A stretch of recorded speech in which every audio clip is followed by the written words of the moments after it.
അല്പസമയത്തെ ദൈവവചന ചിന്തയ്ക്ക് അടിസ്ഥാനമായിട്ട് ഒരു തിരുവെഴുത്ത് വായിച്ച് സഹായിക്കണമെന്ന് ഓർപ്പിക്കുന്നു.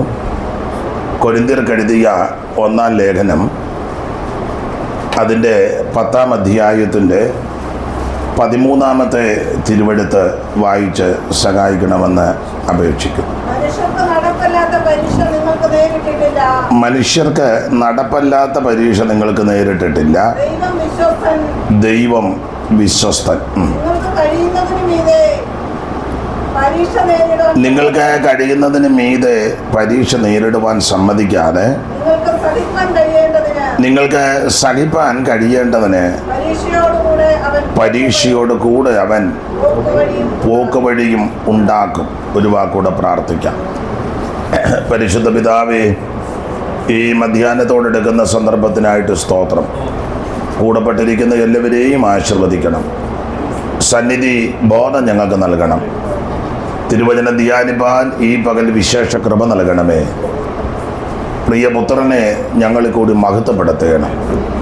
യേശു ക്രിസ്തുവിൻ്റെ നിസ്തുല്യ നാമത്തിൽ തന്നെ ആമേൻ. നമ്മുടെ കരവും ശബ്ദവും ഉയർത്തി ദൈവത്തെ മഹത്വപ്പെടുത്താം. അനുഗ്രഹപ്രദമായ ഈ നല്ല പകലിനായിട്ട് ദൈവത്തെ മഹത്വപ്പെടുത്തുന്നു. ആദരണീയ കർത്തദാസൻ KS ജോൺ പാസ്റ്റർ പാർക്കുന്ന ഈ ഭവനത്തിൽ ഇന്ന് നമുക്ക് ഒന്നിച്ചു കൂടുവാൻ അവസരം ദൈവം ഒരുക്കി. ഇതിന് മുമ്പ് ഒരു മീറ്റിങ്ങിൽ വന്നിട്ടുണ്ടെന്ന് എനിക്ക് തോന്നുന്നു. മിറ്റത്തായിരുന്നു യോഗം, പന്തലിട്ട്. അദ്ദേഹം ഓർപ്പിച്ചത് കൊണ്ട് ഇനി എല്ലാ കാര്യങ്ങളും ആവർത്തിക്കുന്നില്ല. ഏറെ വർഷത്തെ ആത്മീക ബന്ധം, അത് വളരെ ദൃഢമായ ബന്ധമാണ്. അദ്ദേഹം ഇന്ത്യ പെന്തക്കോസ്ത് ദൈവസഭയുടെ വിശേഷിച്ച് ചെങ്ങന്നൂർ സെൻറ്ററിലെ അനേക സഭകളിൽ ശുശ്രൂഷയിലിരുന്നു. അവിടെ എല്ലാം കടന്നു ചെന്ന് പാർത്ത് ശുശ്രൂഷിപ്പാൻ ദൈവം സാവകാശം തന്നിട്ടുണ്ട്. ആ നല്ല അനുഭവങ്ങളെല്ലാം ഓർത്ത് ദൈവത്തെ മഹത്വപ്പെടുത്തുന്നു. കർത്താവിൻ്റെ ദാസി റോസമ്മാമയ്ക്കായിട്ടും ദൈവത്തെ മഹത്വപ്പെടുത്തുന്നു. കുഞ്ഞുങ്ങളെയും ദൈവം ആശീർവദിക്കട്ടെ. ഈ പകല് ഞങ്ങൾക്ക് ഇവിടെ വരുവാൻ ദൈവം കരുണ ചെയ്തു. ഈ പ്രാർത്ഥനയെപ്പറ്റി ഓർപ്പിച്ചപ്പോഴേ എന്നോട് പറഞ്ഞു നേരത്തെ വരണം. അപ്പം ഞാൻ പറഞ്ഞു, ഏതെങ്കിലും വേണ്ടപ്പെട്ടവർ വല്ലതും കടന്നു പോയാൽ അവിടെ നിന്ന് പോയേച്ചേ വരുവുള്ളൂ. മിക്ക ദിവസങ്ങളിലും അങ്ങനെയുള്ള സാഹചര്യങ്ങളുണ്ട്. ഇന്നും അതുപോലെ തന്നെ രാവിലെ ദിനചര്യകളെല്ലാം കഴിഞ്ഞ് പ്രാർത്ഥനയൊക്കെ കഴിഞ്ഞ് രാവിലെ വീട്ടിൽ നിന്ന് ഇറങ്ങിയതാ.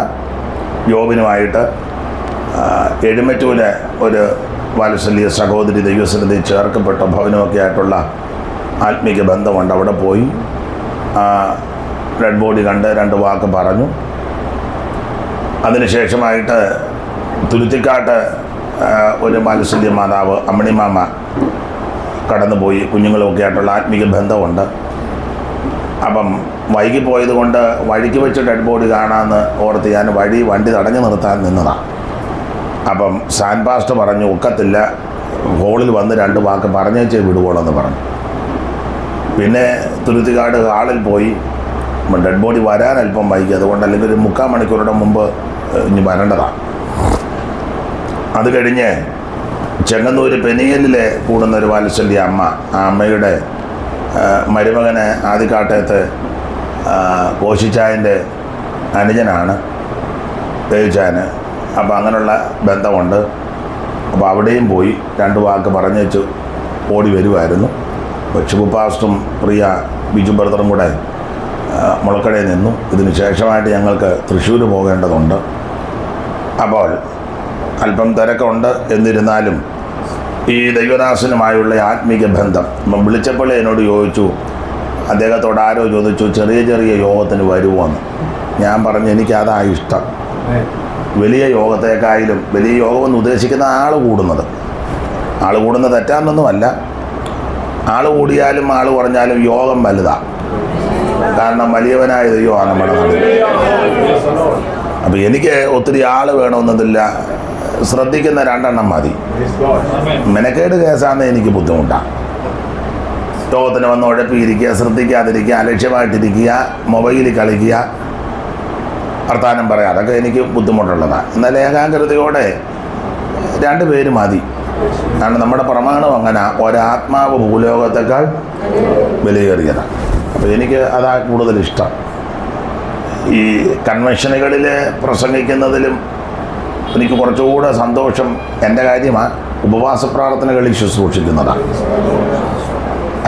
ആട്ടെ, ഈ നല്ല കൂട്ടായ്മയ്ക്കായിട്ട് ദൈവത്തെ മഹത്വപ്പെടുത്തുന്നു. നെടുങ്കണ്ടത്തിലെ കുടുംബത്തിനായിട്ടും ദൈവത്തെ സ്തുതിക്കുന്നു. എല്ലാ പ്രിയപ്പെട്ടവരെയും ദൈവം അനുഗ്രഹിക്കട്ടെ. മറ്റ് കാര്യങ്ങളൊന്നും ഇനി പറഞ്ഞ് സമയം കളയുന്നില്ല. ദൈവത്തിന് മഹത്വം. എൻ്റെ അറിവ് ശരിയെങ്കിൽ 12:30 1-നാണോ? 12:30. ഒത്തിരി ഇരുത്തിട്ട് ഈ ഇരിപ്പാന്നെ 12-ന് നിർത്തും. നമുക്ക് അല്പസമയങ്ങൾ ദൈവവചനത്തിൽ നിന്ന് ധ്യാനിക്കാം. കർത്താവ് ഏവർക്കും കൃപ നൽകുമാറാകട്ടെ. വായിച്ച തിരുവെടുത്ത് ഒരിക്കൽ കൂടി വായിച്ച് സഹായിക്കണം. മനുഷ്യർക്ക് നടപ്പല്ലാത്ത പരീക്ഷ നിങ്ങൾക്ക് നേരിട്ടിട്ടില്ല. ദൈവം വിശ്വസ്തൻ. നിങ്ങൾക്ക് കഴിയുന്നതിന് മീതെ പരീക്ഷ നേരിടുവാൻ സമ്മതിക്കാതെ നിങ്ങൾക്ക് സഹിപ്പാൻ കഴിയേണ്ടതിന് പരീക്ഷയോടുകൂടെ അവിടുന്ന് പോക്കുവഴി ഉണ്ടാക്കി തരും. പുതിയ നിയമത്തിലെ 21 ലേഖനങ്ങളിൽ പൗലോസിന്റെ ലേഖനങ്ങളാണ് കൂടുതൽ നമുക്കറിയാം. അതിൽ കൊരിന്ത്യർക്ക് 2 ലേഖനം പൗലോസ് എഴുതി, 1-2 ലേഖനം. ഈ ലേഖനത്തിലെ പ്രധാനപ്പെട്ട വിഷയം ദൈവമക്കളുടെ ശുദ്ധീകരണമാണ്.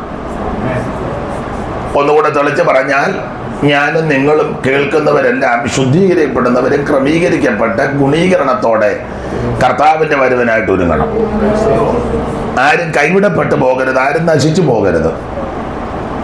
അപ്പോൾ കൊരിന്ത്യർക്ക് 2 ലേഖനം എഴുതി, 1-2 ലേഖനം.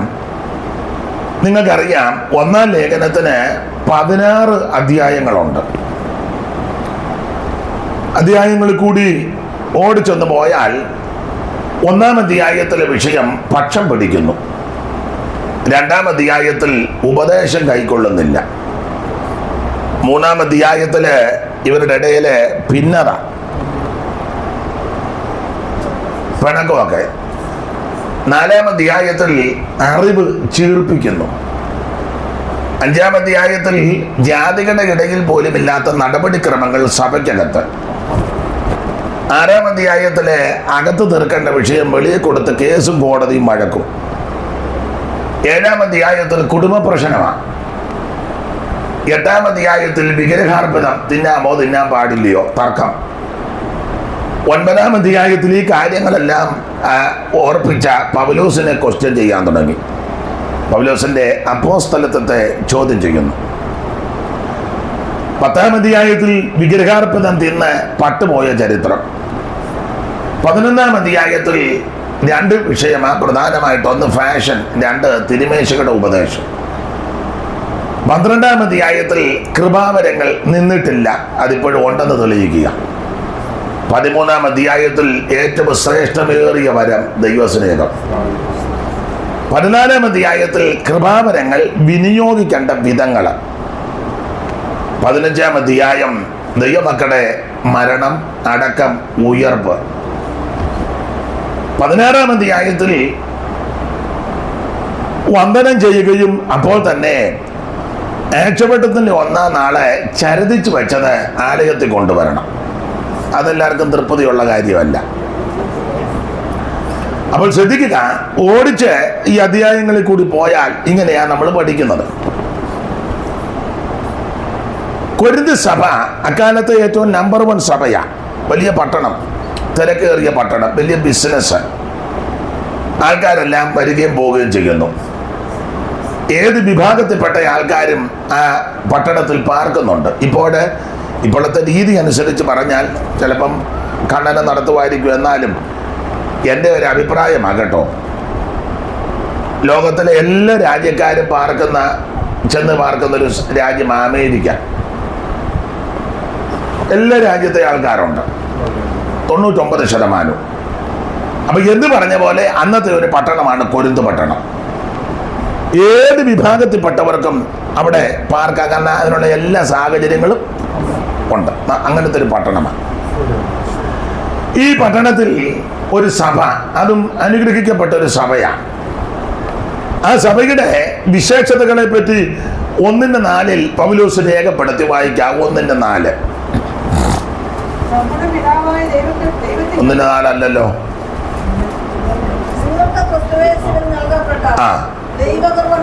നിങ്ങൾക്ക് ക്രിസ്തുയേശുവിൽ നൽകപ്പെട്ട ദൈവകൃപ നിമിത്തം ഞാൻ എൻ്റെ ദൈവത്തിന് നിങ്ങളെ കുറിച്ച് എപ്പോഴും സ്തോത്രം ചെയ്യുന്നു. ഈ സ്തോത്രം ചെയ്യണം കേട്ടോ. ഈ പറയുമ്പോൾ പിണങ്ങരുത്. TPM-കാരൊടിച്ച് ബാക്കി പെന്തിക്കോസുകാർക്ക് വെളിവില്ല. വെളിവുണ്ടെന്നൊക്കെ പറഞ്ഞാൽ നമ്മുടെ ഇരിപ്പ്. ബോധവുമില്ല, വെളിവുമില്ല. ഒരു തെളിവ്, ഞാൻ സഹിതം ദൈവദാസന്മാർ പറയും നമുക്ക് സ്തോത്രം ചെയ്യാം ഉടനെ ഹല്ലേലൂയ, അതായത് വെളിവില്ലെന്ന് പറഞ്ഞ്. നിങ്ങൾ ശ്രദ്ധിച്ചിട്ടുണ്ടോ? ഇല്ല. ദൈവദാസന്മാർ പറഞ്ഞു കേട്ടില്ലേ, നമുക്ക് കരമുയർത്തി സ്തോത്രം ചെയ്യാം ഉടനെ എല്ലാവരുടെ, അതായത് വെളിവില്ലെന്ന് പറഞ്ഞ്. കൊല്ലം 40 ഇതിനകത്ത് കയറി പമ്മി ഇരിക്കാൻ തുടങ്ങിയിട്ട് സ്തോത്രം എന്നത് ആ ലേലിയ എന്നാന്ന്. ഭാഷ അല്പം മോശമായി, എന്നാലും പണ്ടൊരാൾ പറഞ്ഞ പോലെ ഇത്രയും കൊല്ലമായെങ്കിലും ആട്ടുംകാട്ടയും കടലയും കണ്ടാൽ തിരിച്ചറിയാൻ മേല. കടലയാതാ, ആട്ടുംകാട്ടതാ. അപ്പോൾ തന്നെ ആട്ടുംകാട്ടം എടുത്ത് കറി വെച്ചാലോ. അപ്പൊ ഇത് മനസ്സിലാക്കണം, തരംതിരിക്കണം. ഇവിടെ പൗലോസ് വളരെ കർക്കശമായി പറയുക, ഇവരെ ഓർക്കുമ്പോഴെല്ലാം പൗലോസ് സ്തോത്രം ചെയ്യുക. ഒന്നുകൂടെ വായിച്ചാട്ട് സഹോദരി.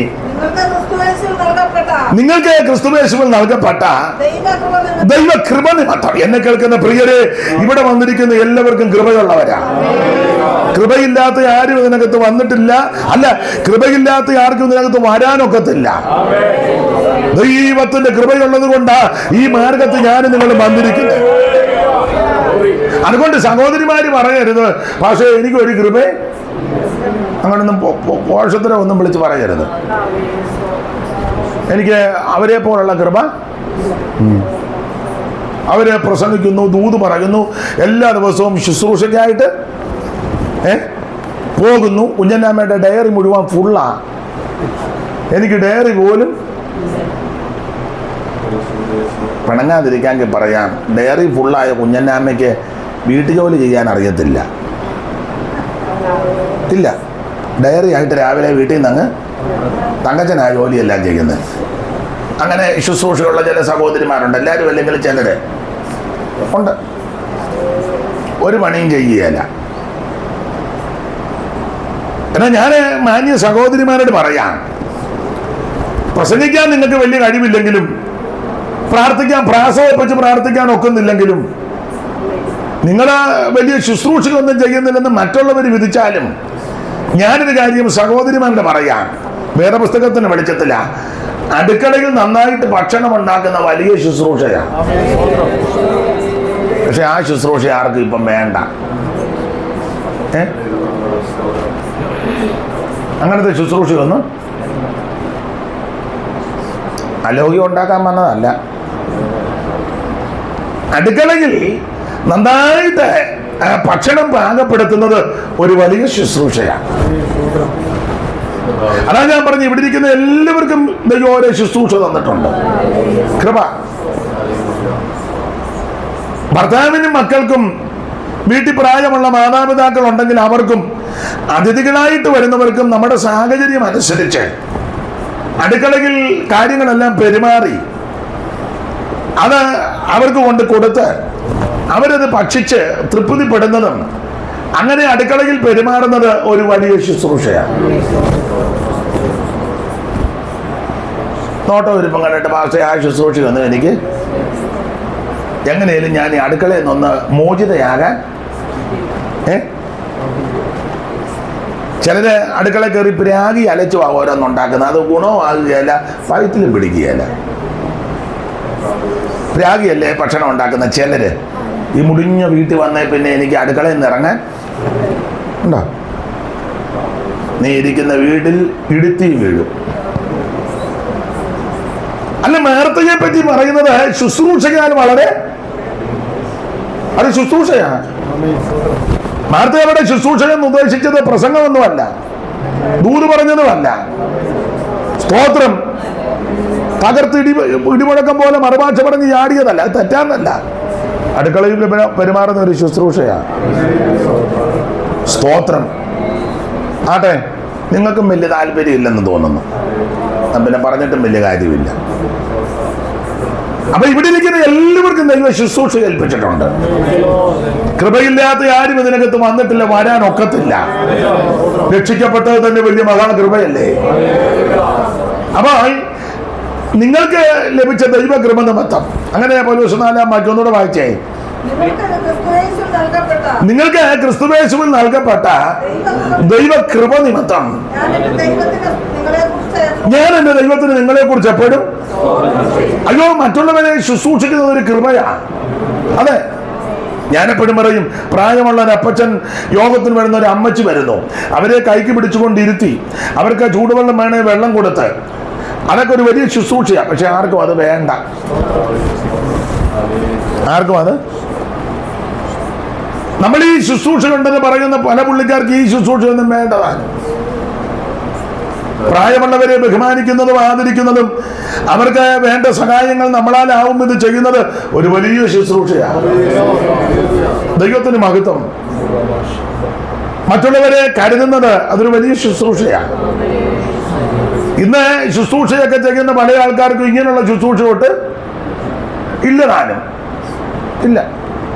നിങ്ങൾ എല്ലാവരുടെയും കാര്യമല്ല. വലിയ വലിയ ശുശ്രൂഷ ചെയ്യുന്ന വലിയ വലിയ പ്രഗത്ഭന്മാര്, പ്രശസ്തന്മാര്, ഞാൻ എന്നെയും കൂടെ പ്രതിയാക്കിയാ പറയുന്നത്. നിങ്ങൾ ശ്രദ്ധിച്ചേ, അവർക്ക് മറ്റൊരാൾക്ക് കൈ കൊടുക്കാൻ പോലും വലിയ ബുദ്ധിമുട്ടാണ്. അപ്പൊ അവരിൽ ഏൽപ്പിക്കുന്ന ശുശ്രൂഷ എന്തുവാണ് നിങ്ങളങ്ങ് ചിന്തിച്ചാൽ മതി. ഇന്നാളെ പ്രഗത്ഭനായ ഒരാള്, പേരൊന്നും ഞാൻ പറയുന്നില്ല, കൈ തന്നത് ഈ 3 പേരല്ല. അതും വലിയ ഇങ്ങോട്ട് ഞാൻ കാണിച്ചു തരാം. ഇങ്ങനെ ഇവനൊക്കെ ഇരിക്കുന്നിടത്ത് ഇനിയും വെള്ളപ്പൊക്കം വന്നില്ലെങ്കിലേ ഉള്ളു. നിങ്ങൾ ഇഷ്ടമുണ്ടാ ചോദിച്ചാൽ മതി. നിങ്ങൾ മിണ്ടുവൊന്നും വേണ്ടെങ്കിൽ നമുക്ക് 1 മണി വരെ ഇങ്ങനെ പോകാതാ നല്ലത്. ചിലര് കൈ കൊടുക്കും, അവർക്ക് തത്തുല്യമായ ആൾക്കാർക്ക് കൈ കൊടുക്കും. അതല്ലെങ്കിൽ അവർക്ക് സ്തോത്രം. ചിലരോട് മിണ്ടത്തില്ലല്ലോ. കാശും പുത്തനും പണോ ഇച്ചിരി പിടിപ്പും ഒക്കെ ഉണ്ടെങ്കിൽ അവരോട് നന്നായിട്ട് സംസാരിക്കും, നന്നായിട്ട് പെരുമാറും. അപ്പൊ ഇതെന്നാ ശുശ്രൂഷയാണ് അവനവനങ്ങ് ചിന്തിച്ചോണ്ടാ മതി. അതിന് പ്രാർത്ഥിച്ചു നോക്കുവൊന്നും വേണ്ട. മറ്റുള്ളവരെ കരുതുവാൻ, ആദരിക്കുവാൻ, അവരെ ബഹുമാനിക്കുവാൻ അതൊരു വലിയ ശുശ്രൂഷയാണ്. സ്റ്റേജിൽ നിന്ന് തകർത്ത് വാരുന്ന പല ആൾക്കാരും അങ്ങനെയുള്ള കാര്യങ്ങൾ ചെയ്യാറില്ല. മിണ്ടുകയല്ലോ. അവരാ സമയത്ത്, ഞാൻ എന്നെയും കൂടെ പ്രതിയാക്കിയാ പറഞ്ഞത്, സമയത്ത് അങ്ങോട്ട് വരിക, സ്റ്റേജിൽ നിന്ന് പ്രസംഗിക്കുക, എല്ലാവരും ആത്മാവിലാകുമ്പോൾ അവർ വീട്ടിൽ പോവുക. നമ്മൾ കണ്ണു തുറക്കുമ്പോൾ പുള്ളിയെ ജോഡി എടുക്കപ്പെട്ടോ, മിണ്ടത്തില്ല. അവിടെ ഞാൻ ഭാഗമൊന്നും വിവരിക്കുന്നില്ല. എന്നാൽ എന്നെ കേൾക്കുന്ന നിങ്ങളോടൊരു കാര്യം പറയാം. ഇവിടെ ഇരിക്കുന്ന എല്ലാവരെയും ദൈവം ഓരോ ശുശ്രൂഷ ചെയ്യപ്പെട്ടിട്ടുണ്ട്. അതെന്തുവാണെന്ന് മനസ്സിലാക്കി അതിൽ വിശ്വസ്തരാണെങ്കിൽ അടുത്തതിൽ ദൈവം നിന്നെ ഉപയോഗിക്കും. അതെ, നിങ്ങൾക്ക് ക്രിസ്തുയേശുവിൽ നൽകപ്പെട്ട ദൈവകൃപ നിമിത്തം ഞാൻ എൻ്റെ ദൈവത്തിന് നിങ്ങളെ കുറിച്ച് എപ്പോഴും സ്തോത്രം ചെയ്യുന്നു. അടുത്തത്, ക്രിസ്തുവിന്റെ സാക്ഷ്യം നിങ്ങളിൽ. അപ്പൊ ഇവര് നന്നായിട്ട് സാക്ഷിയൊക്കെ പറയുന്നവരാ, സാക്ഷ്യമുള്ളവരാ. സാക്ഷി പറഞ്ഞാൽ നന്നായിട്ട് പറയുകയും ചെയ്യും. നമ്മുടെ ഇടയിലും അങ്ങനെ ഉണ്ട്. ഇപ്പൊ അങ്ങനെ മിക്ക സഭകളിലും അത്രയും ഇല്ല. ഈ ചില വിശ്വാസികളെ നിങ്ങൾ ശ്രദ്ധിച്ച്, അതിഥികളായിട്ട് ആരെങ്കിലും വരുമ്പോൾ അവർക്ക് അന്നൊരു പ്രത്യേക സാക്ഷ്യമുണ്ട്. അതുവരെ അവർ മിണ്ടുകയല്ല, കൈ വടിക്കുകയല്ല, പാടുകയില്ല, പ്രാർത്ഥന. ആരെങ്കിലും ഗസ്റ്റായിട്ടൊക്കെ വരുമ്പോൾ അന്നേരം അവരൊന്ന് ചാടി എഴുന്നേറ്റ് സ്തോത്രം. അങ്ങനെയുള്ള ആൾക്കാരുണ്ട്. ഇവരങ്ങനല്ല, സാക്ഷി പറയാനവരാ. 5 മിനിറ്റ് കൊടുത്താൽ 50 മിനിറ്റ് എടുക്കും, നന്നായിട്ട് പറയും. ചിലരുടെ സാക്ഷ്യമൊക്കെ കേൾക്കുമ്പോൾ നമ്മൾ അന്തം വിട്ടു പോവുക. ചുമ്മാ ഈ എന്തുവാ അതിന് വേദപുസ്തകത്തിലെ ഭാഷ പറയാം, വമ്പ് പറയും. വമ്പ് അങ്ങനെ പറയുന്ന ആൾക്കാരുണ്ട്. ഒരു ചെറിയ പനിയായിരിക്കും, പക്ഷെ ഇവർ പറഞ്ഞു വരുമ്പോൾ അത് ചില പറഞ്ഞിട്ടില്ല, കഴിഞ്ഞ ആഴ്ച ഞാൻ ചത്തു പോകുമെന്ന ചുമ്മാതാ. ഒരു മൂക്കടപ്പുണ്ടായി അല്ലെ ഒരു ബിംബിഷ്ടം ഉണ്ടായി, അത് സ്വാഭാവികമൊക്കെയാണ്. ഉണ്ണി അന്ന് നിന്ന് പറഞ്ഞു കഴിഞ്ഞ ആഴ്ച ഞാൻ ഈ വമ്പ് പറയാനെന്നാ പറയാൻ. ഒരു 100 പേരുള്ള യോഗത്തിന് പ്രസംഗിച്ചു നമ്മൾ എങ്ങനെ ഉണ്ട്, ഭയങ്കര ജനമായിരുന്നു. വമ്പ് പറയുക, വമ്പ് പറയുന്ന നാവേ സൂക്ഷിച്ചോണം. അപ്പോൾ ഇവര് സാക്ഷ്യമൊക്കെ നന്നായിട്ട് പറയും. ക്രിസ്തുവിന്റെ സാക്ഷ്യം നിങ്ങളിൽ ഉറപ്പായിരിക്കുന്നത് പോലെ അടുത്തത് അവന് നിങ്ങൾ സകലത്തിലും, ഇവരെല്ലാത്തിലും ടോപ്പാ, സകലത്തിലും വിശേഷാൽ സകല ഇവർക്ക് നല്ല വചനത്തിൽ തിട്ടമാ, ഭയങ്കര വചന നിശ്ചയമാ. കൊരിന്ത്യർക്ക് വചനമൊക്കെ നന്നായിട്ട് അറിയാം. ഉപദേശമാര് കുറുവാക്യം എടുക്കുമ്പോൾ അറിയാം ഇന്ന് എവിടെയൊക്കെ കൂടെ കയറി ഇറങ്ങും. അതുപോലെ കുറത്തിയാട് പണ്ട് 2-3 സഹോദരിമാരുണ്ടായിരുന്നു. പാസ്റ്റർമാർ വാക്യം വായിക്കുമ്പോഴേ വിരലിങ്ങനെ ഓടുന്ന കാണാം. കാരണം അവർക്കറിയാം ഏതൊക്കെ വാക്യമായി നല്ല സാമർത്ഥ്യമാണ്, മിടുക്കാം.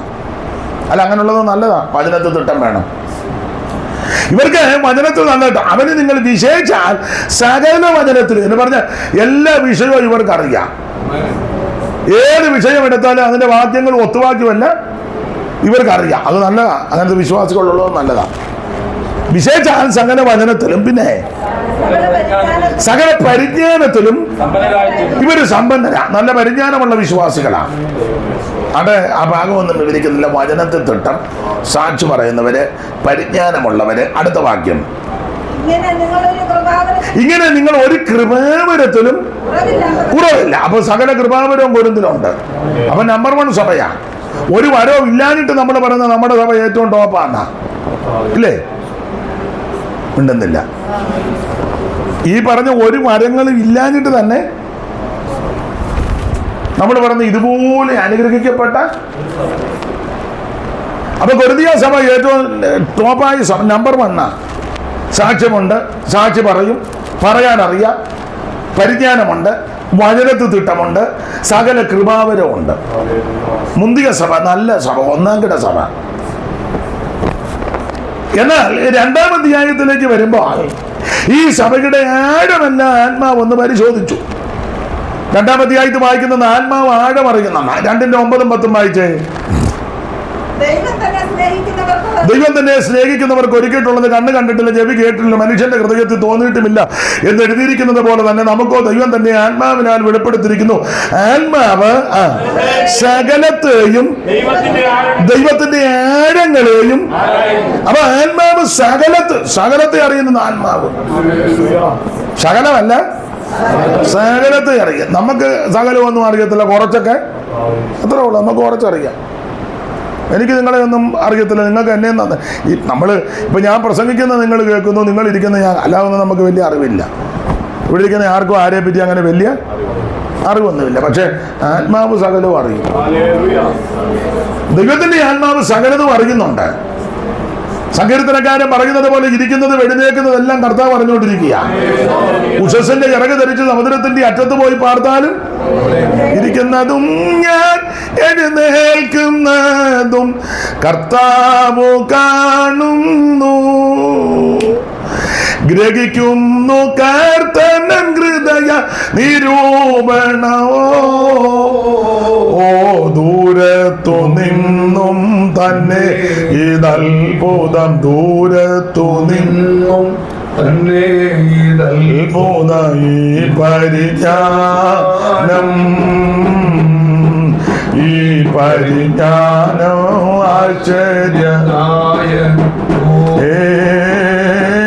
അറിയുന്നു ശോധന ചെയ്തന്റെ നാഥൻ, അറിയുന്നു ശോധന ചെയ്തന്റെ നാഥൻ, ഈ പരിജ്ഞാനം. അപ്പൊ ശ്രദ്ധിക്കുക, നാം ഇരിക്കുന്നത് വെടിനേക്കുന്നതെല്ലാം കർത്താവ് അറിയുന്നുണ്ട്. സകല കാര്യവും ദൈവം അറിയുക. ദൈവത്തിന് മഹത്വം. നമ്മൾ പറയുന്നതെല്ലാം ദൈവം ശ്രദ്ധ വെച്ച് എല്ലാം കേൾക്കുന്നുണ്ട്. മലാക്കിൽ എങ്ങനെയാണെന്നല്ലോ വായിക്കുന്നത്? യഹോവ ഭക്തന്മാർ തമ്മി സംസാരിച്ചു. യഹോവ ഭക്തന്മാരെന്നാ തമ്മി സംസാരിച്ചേ?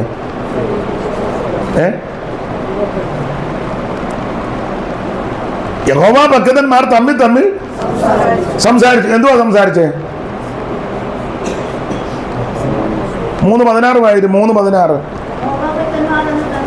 യഹോവ ഭക്തന്മാർ അന്ന് തമ്മിൽ സംസാരിച്ചു. ശ്രദ്ധ വെച്ച് കേട്ടു. എന്തുവാ അമ്മാമേ തമ്മിൽ സംസാരിച്ചേ?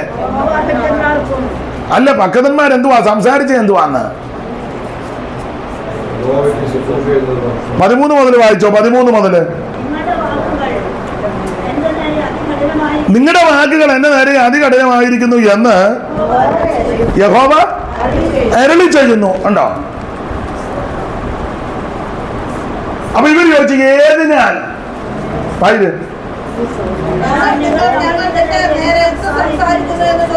ഇവർ ചോദിച്ചു ഞങ്ങൾ എന്തുവാ പറയാനേ? ആ മലാക്കി വിസ്തരിക്കുന്നില്ല, വിഷയം അതല്ല. മലാക്കി പ്രവചനം പഠിച്ചാൽ 8 പ്രാവശ്യം ഇവര് ദൈവത്തോട് ചോദിക്കുക.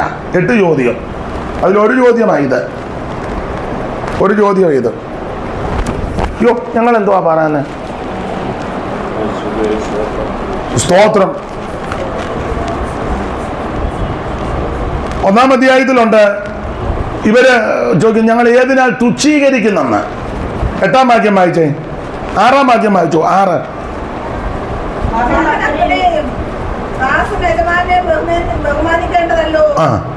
1:6 അല്ലേ? 8-ാം വാക്യം വായിച്ചേ. 8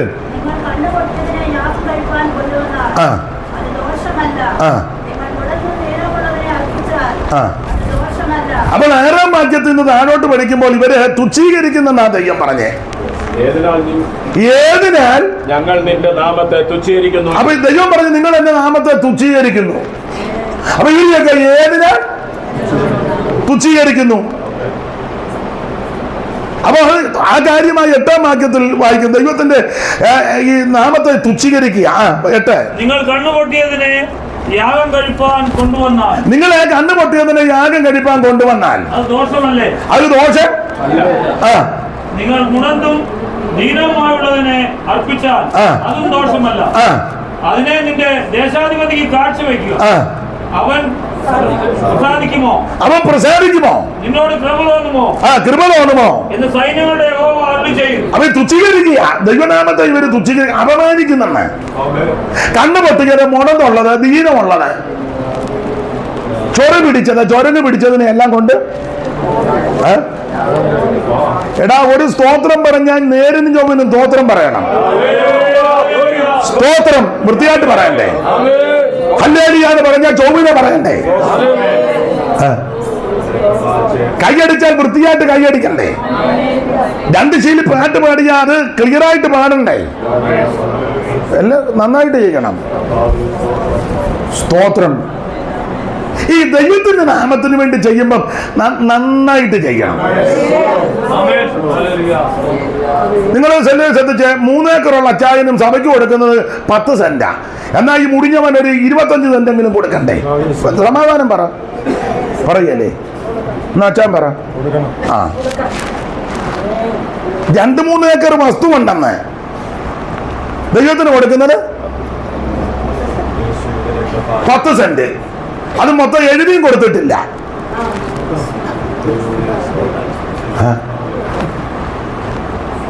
ഒരു പിടി കിടന്നോട്ടെന്ന്. എന്തിനാന്ന് വെച്ചാൽ ഇവൻ ആള് കളിക്കണം. അതിനാ ചാകുന്നത് വരെ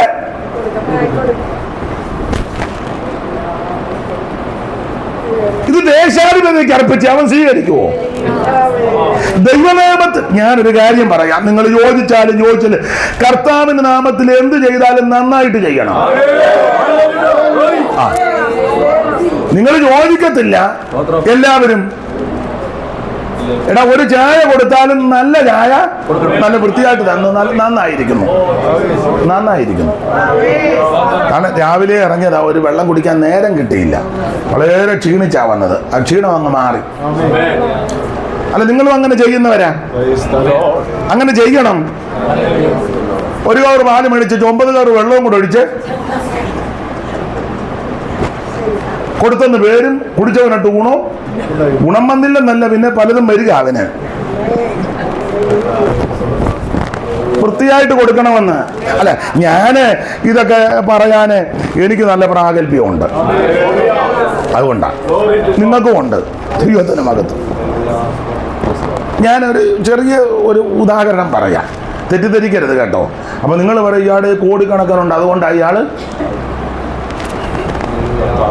ഞാനിപ്പം വിസ്തരിക്കുന്നില്ല.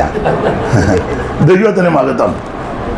ഈയിടെ ഞങ്ങളുടെ വീട്ടിൽ കുറച്ച് നാൾ മുമ്പ് ഒരു തള്ള വന്ന് വർത്താനമെല്ലാം പറഞ്ഞപ്പം ജോഷുവയുടെ കാര്യം ചോദിച്ചു, പഠിക്കുമോന്ന്. ഞാൻ പറഞ്ഞ അത്ര പോരാ, ബുദ്ധിയൊക്കെ ഉണ്ട്, എന്നാലും അത്ര ഉടനെ അവർ പറയാം, ഇനി എന്തിനാ പഠിക്കുന്നത്, തന്തയുടെ കോടിക്കണക്കിനുണ്ടല്ലോ എന്ന്. ആ തള്ള പറഞ്ഞു വെച്ച് പോയതാ. എന്തിനാ ഇനി പഠിക്കുന്നേ അപ്പൻ്റെയും. പിന്നെ ഞാൻ ഈ വട്ട് തള്ളയോട് പറഞ്ഞിട്ട് വലിയ കാര്യമൊന്നും ഇല്ല. പിന്നെ വെറുതെ എന്തിനാ ആലോക്യം ഉണ്ടാക്കുന്നത്? തന്നെയില്ല, അവർക്ക് ഭക്ഷണം എടുത്ത് വെച്ച് അവർ പിന്നെ പറയുമ്പോൾ കഴിക്കാതെ വെറുതെ എന്തിനാ ആലോക്യം. ഞാനും കണ്ട് അങ്ങനെ തന്നെ ഇരിക്കട്ടെ. ദൈവത്തിന് മഹത്വം. ഞാൻ എൻ്റെ ചെറിയ അനുഭവങ്ങൾ ഇതൊന്നും ലൈവിൽ പറയുന്നത് അല്ലെങ്കിൽ അങ്ങ് പറയുക. ഞാൻ ഞങ്ങളുടെ ചർച്ചിലാണെങ്കിലും വീട്ടിലാണെങ്കിലും യോഗമൊക്കെ നടക്കുമ്പോൾ ഭക്ഷണം നമ്മുടെ വീട്ടിലാണ് ഉണ്ടാക്കുന്നത്, മറ്റാരെങ്കിലും ഏറ്റില്ലെങ്കിൽ വീട്ടിലാണ് ഉണ്ടാക്കുന്നത്. ഞാനാ പോകുന്നെങ്കിൽ ഉദാഹരണമല്ല, അനുഭവമാണ്. ഈ മീൻ മേടിക്കാൻ ചെല്ലുമ്പം ഞാൻ അവനോട് പറയും നല്ല മുഴുത്ത പീസ് തരണം. ചെയ്തിട്ടാണ് പറയാൻ നല്ല പ്രാഗൽഭ്യമുണ്ട്. സ്തോത്രം. കഴിഞ്ഞ ദിവസം വേറൊരു തന്നെ അവനറിയാമല്ലേ, ഞാൻ പറഞ്ഞിട്ട് മുടുത്ത പീസ് വേണം. അവൻ ചോദിച്ചാൽ ഞാൻ പറഞ്ഞ് കുറഞ്ഞത് ഒരു 60 ഗ്രാമിൽ കുറയരുത്. ഒരു പീസ്. ഇത് അച്ചാറിടുന്നത് പോലെ മീൻ മുറുക്കിക്കൊണ്ട് വരുന്നത്. അതുകൊണ്ട് ഞങ്ങളുടെ ഒരു കൊച്ചമ്മയുണ്ട്, അത് സ്പൂൺ ഇങ്ങനെ ഓടിക്കത്തേ ഉള്ളൂ, കൊടുക്കുകയല്ല. പാത്രത്തിനകത്തോട്ട് സ്പൂൺ വീടുകയല്ല, മേളിൽ കൂടെ കൊടുത്തെന്ന് പേരും കഴിച്ചവനിട്ട് ഗുണം. ഞാൻ ഞങ്ങളുടെ സഭയിൽ പറയും, ആവശ്യത്തിന് കഴിക്കണം, പക്ഷെ ഒരു ചോറ് കളയരുത്. ഒരു ചോറ് കളയരുത്, കൂട്ടാനും കളയരുത്. അനേക ദൈവമക്കൾ കഷ്ടപ്പെട്ട് റോഡ് പണിക്ക് പോകുന്നവനുണ്ട്, റബ്ബർ വെട്ടാൻ പോകുന്നവൻ കാണും, ഈ വെയിലത്ത് ചൂട് പിടിച്ച് പണിയുന്നവർ കാണും, അടുക്കളപ്പണി ചെയ്യുന്ന സഹോദരിമാർ കാണുന്നത് മോശമൊന്നുമല്ല, നല്ല പണിയാണ്. തൂത്തുവാരാൻ പോകുന്നവർ കാണും. അത് എല്ലാ ജോലിയും അതിൻ്റെ മാന്യതയുണ്ട്. ചെല്ല് ധരിച്ചു വെച്ചേക്കുന്ന ജോലിക്കെല്ലാം മാന്യത. ഏത് ജോലിക്കും അതിൻ്റെ ജോലി ചെയ്യാതെ നീ ഒരുത്തനെ കബളിപ്പിക്കുന്നതാ വൃത്തികേട്. ഒരു ജോലിക്കും പോകുകയല്ല, രാവിലെ കുളിയും കഴിഞ്ഞ് കസാര ഇങ്ങനെ കാലും മറപ്പിച്ചിരിക്കുക. ഒരു ജോലിക്കും പെമ്പള ജോലിക്ക് വിട്ടേ ജീവൻ പിള്ളേർക്ക് ബിസ്ക്കറ്റും കൊടുത്തിരിക്കുന്ന ബിരുദന്മാരും ഉണ്ട്. അവളെന്ത് ചെയ്യാ? അവള് നിനക്കെന്നാ പണി? അവനൊരു വണ്ടിയൊക്കെ ആയിട്ട് ഇങ്ങനെ. എൻ്റെ വിഷയമല്ല, അതുകൊണ്ട് ആ ഭാഗത്തേക്ക് പോകുന്നില്ല. എല്ലാ ജോലിക്കും അതിൻ്റെ മാന്യതയുണ്ട്. സ്തോത്രം. അല്ല, ജോലി ചെയ്യുന്നത് മാന്യതയാണ്. അധ്വാനിക്കാൻ ഒക്കത്തില്ല.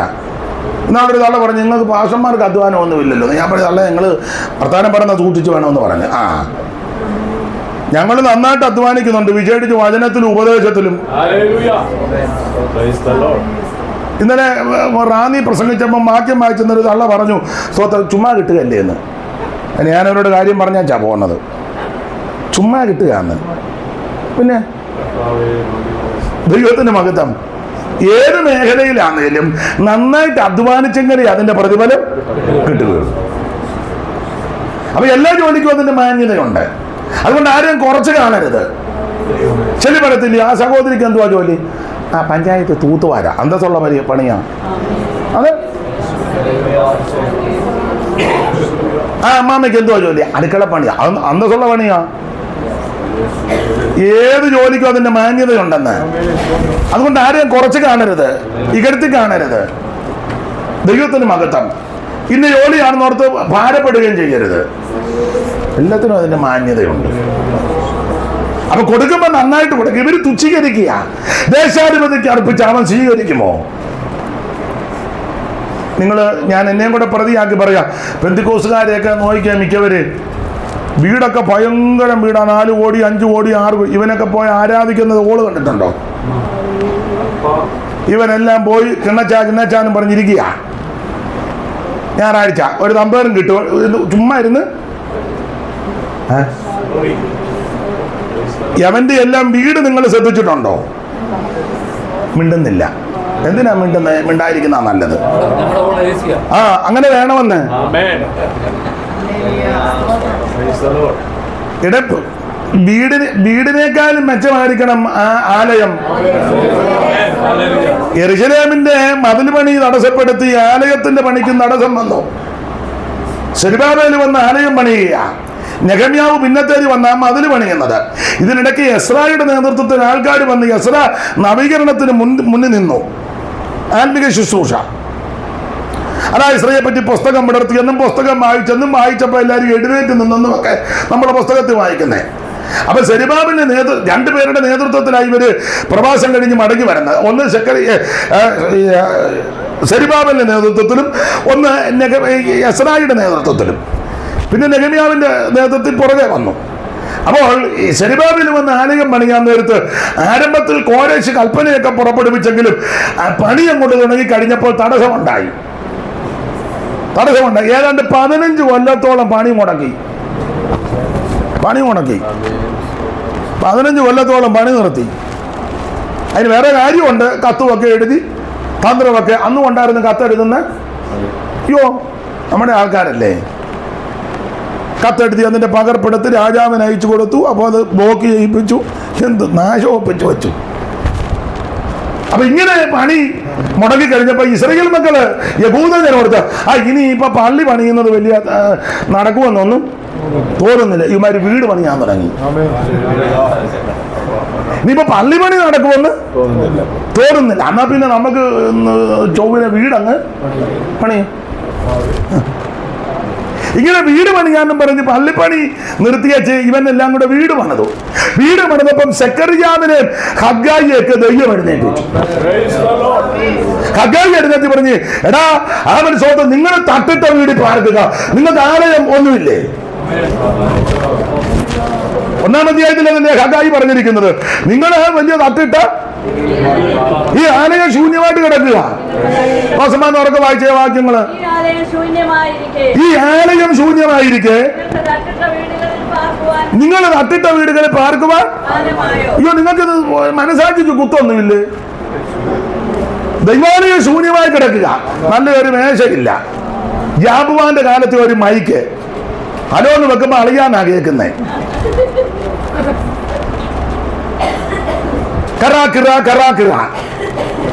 തമ്പേറിയാക്കോച്ചന്റെ കാലത്ത് മേടിച്ചൊരു തമ്പേർ ഒരു വശം പൊട്ടി.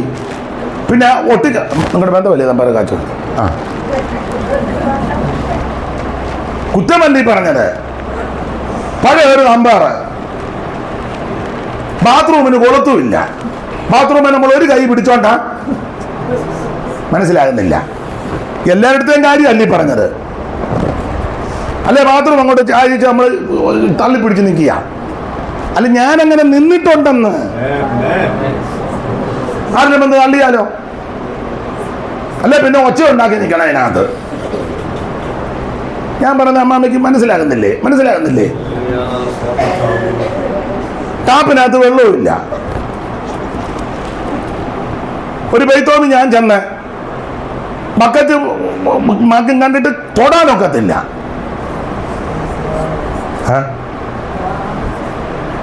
ആ ക്ലോസറ്റിന്റെ അവിടെ എല്ലാം മഞ്ഞ പിടിച്ച് കട്ട കണക്കിന്നിരിക്കുക. എല്ലാരും മറുഭാഷ പറയുന്നുണ്ട്. എന്നെ എല്ലാരും അങ്ങ് തമ്പിച്ചിരിക്കുന്നേ. നിങ്ങളുടെ കാര്യമല്ല ഈ പറഞ്ഞത്, ഞാൻ പൊതുവിലായി പറയുന്നത്.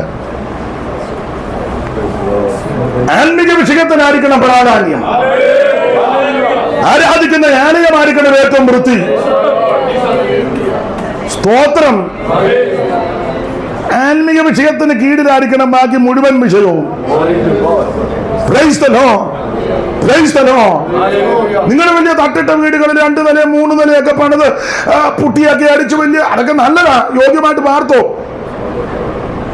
പക്ഷേ ആലയമല്ലേ വിഷയം. ഒന്നുകൂടെ വായിച്ചോ റോസമാമേ. ഈ ആലയം ശൂന്യമായിരിക്കെ കാലമായോ?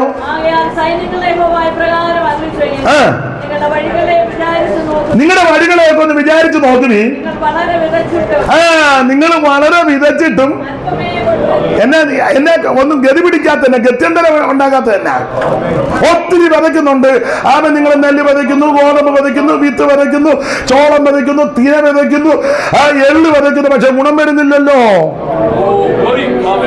സ്തോത്രം. കണ്ടമാനം വിതയ്ക്കുകയല്ലേ, വിതയ്ക്കുന്നതെല്ലാം കൊണ്ടുപോകുന്ന മെഡിക്കൽ കോളേജുകാരും ലൈഫ് ലൈനെ മുത്തൂറ്റ് വാപ്പച്ചൻ. ഞാൻ എന്നെയും കൂടെ പ്രതിയാക്കിയായി പറയണേ. ആഴ്ച എവിടെ പോകുന്നു? KM ചെറിയാൻ്റെ അവിടെ. അതിന് അല്ല, മാസത്തിൽ ഓൾ ബോഡി ചെക്കപ്പ് ചെയ്യേ എന്ന് പറഞ്ഞാൽ മാസത്തിൽ ആലയോ ഒന്ന് ചെക്കപ്പ് ചെയ്യണ്ടേ? വേണ്ടേ? ഓൾ ബോഡി ചെക്കപ്പ് ചെയ്യുമല്ലോ. ഇപ്പൊ അല്ല ഈ ഓരോ ഇതായിട്ട് ഒരു എന്തുവാ അതിന് പറയുന്നത്, പാക്കേജ് അല്ലേ? ആലയോ ഒന്ന് ചെക്കപ്പ് ചെയ്യണ്ടേ? ആരാധന എങ്ങനെ ഇരിക്കുന്നു, കസേര ഒടിഞ്ഞതാണോ, വൃത്തിയുള്ളതാണോ, എല്ലാം ശുചിത്വമാണോ, കാര്യങ്ങളുണ്ട്, എങ്ങനെയുണ്ട്, ഇതെല്ലാം ചെയ്യണ്ടേ? ഇത് ചെയ്യാതെ പോയാൽ നിങ്ങൾ വധിച്ചിട്ടൊന്നും ലഭിക്കുന്നില്ല. വായിച്ചേ. എത്ര നിന്നിട്ടും മതിയും വരുന്നില്ലല്ലോ. ഒറ്റ കല്യാണം മുടക്കുകയല്ല, മുഴുവനും അടിച്ചു പെരുക്കുക, എന്നിട്ട് പിന്നെയും തൃപ്തി വരുന്നില്ലല്ലോ. തിരിച്ചു പോകുമ്പോഴും പറഞ്ഞു തന്നെ തോരൻ അത്ര പോരായിരുന്നു.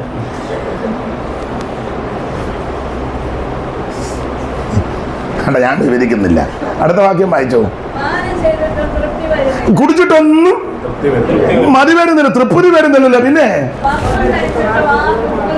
വസ്ത്രം കുളിരി മാറുന്നില്ല. എത്ര കിട്ടിയിട്ടും തൃപ്തി, എത്ര ജോഡിയുണ്ട്, തൃപ്തി ഉണ്ടോ? മോന്ത ഇരിക്കുന്നുണ്ടല്ലോ. എത്ര ജോഡിയുണ്ട്, തൃപ്തി ഉണ്ടോ? ഇല്ല. പിന്നെ ഏതെങ്കിലും കളർ കാണുമ്പോ പിന്നെ ആകർഷണമാണ്. ദൈവാലയം ശൂന്യമായി കിടക്കേ നിങ്ങൾ ഇങ്ങനെ പോയാൽ ശരിയാകുകയല്ലെന്നാ പറഞ്ഞതിന്റെ അർത്ഥം. അത് നമ്മുടെ വിഷയത്തിലേക്ക് വരാനില്ല. പിന്നെ ഞാൻ അങ്ങനെ അങ്ങ് പോകും. ദൈവത്തിന് മഹത്വം. ദൈവത്തെ തുച്ഛീകരിക്കുക. ഭക്തന്മാരുടെ സംസാരമെല്ലാം ദൈവം കേൾക്കുന്നുണ്ട്. ഇവര് ഗുണം വരുന്ന കാര്യമൊന്നുമല്ല പറഞ്ഞത്. ആ 13 മലാക്കി പ്രവചനം 3:13 മുതൽ വായിക്കുമ്പോൾ നിങ്ങളുടെ വാക്കുകൾ എന്നെ നേരെ അതികഠിനമായിരിക്കുന്നുവെന്ന്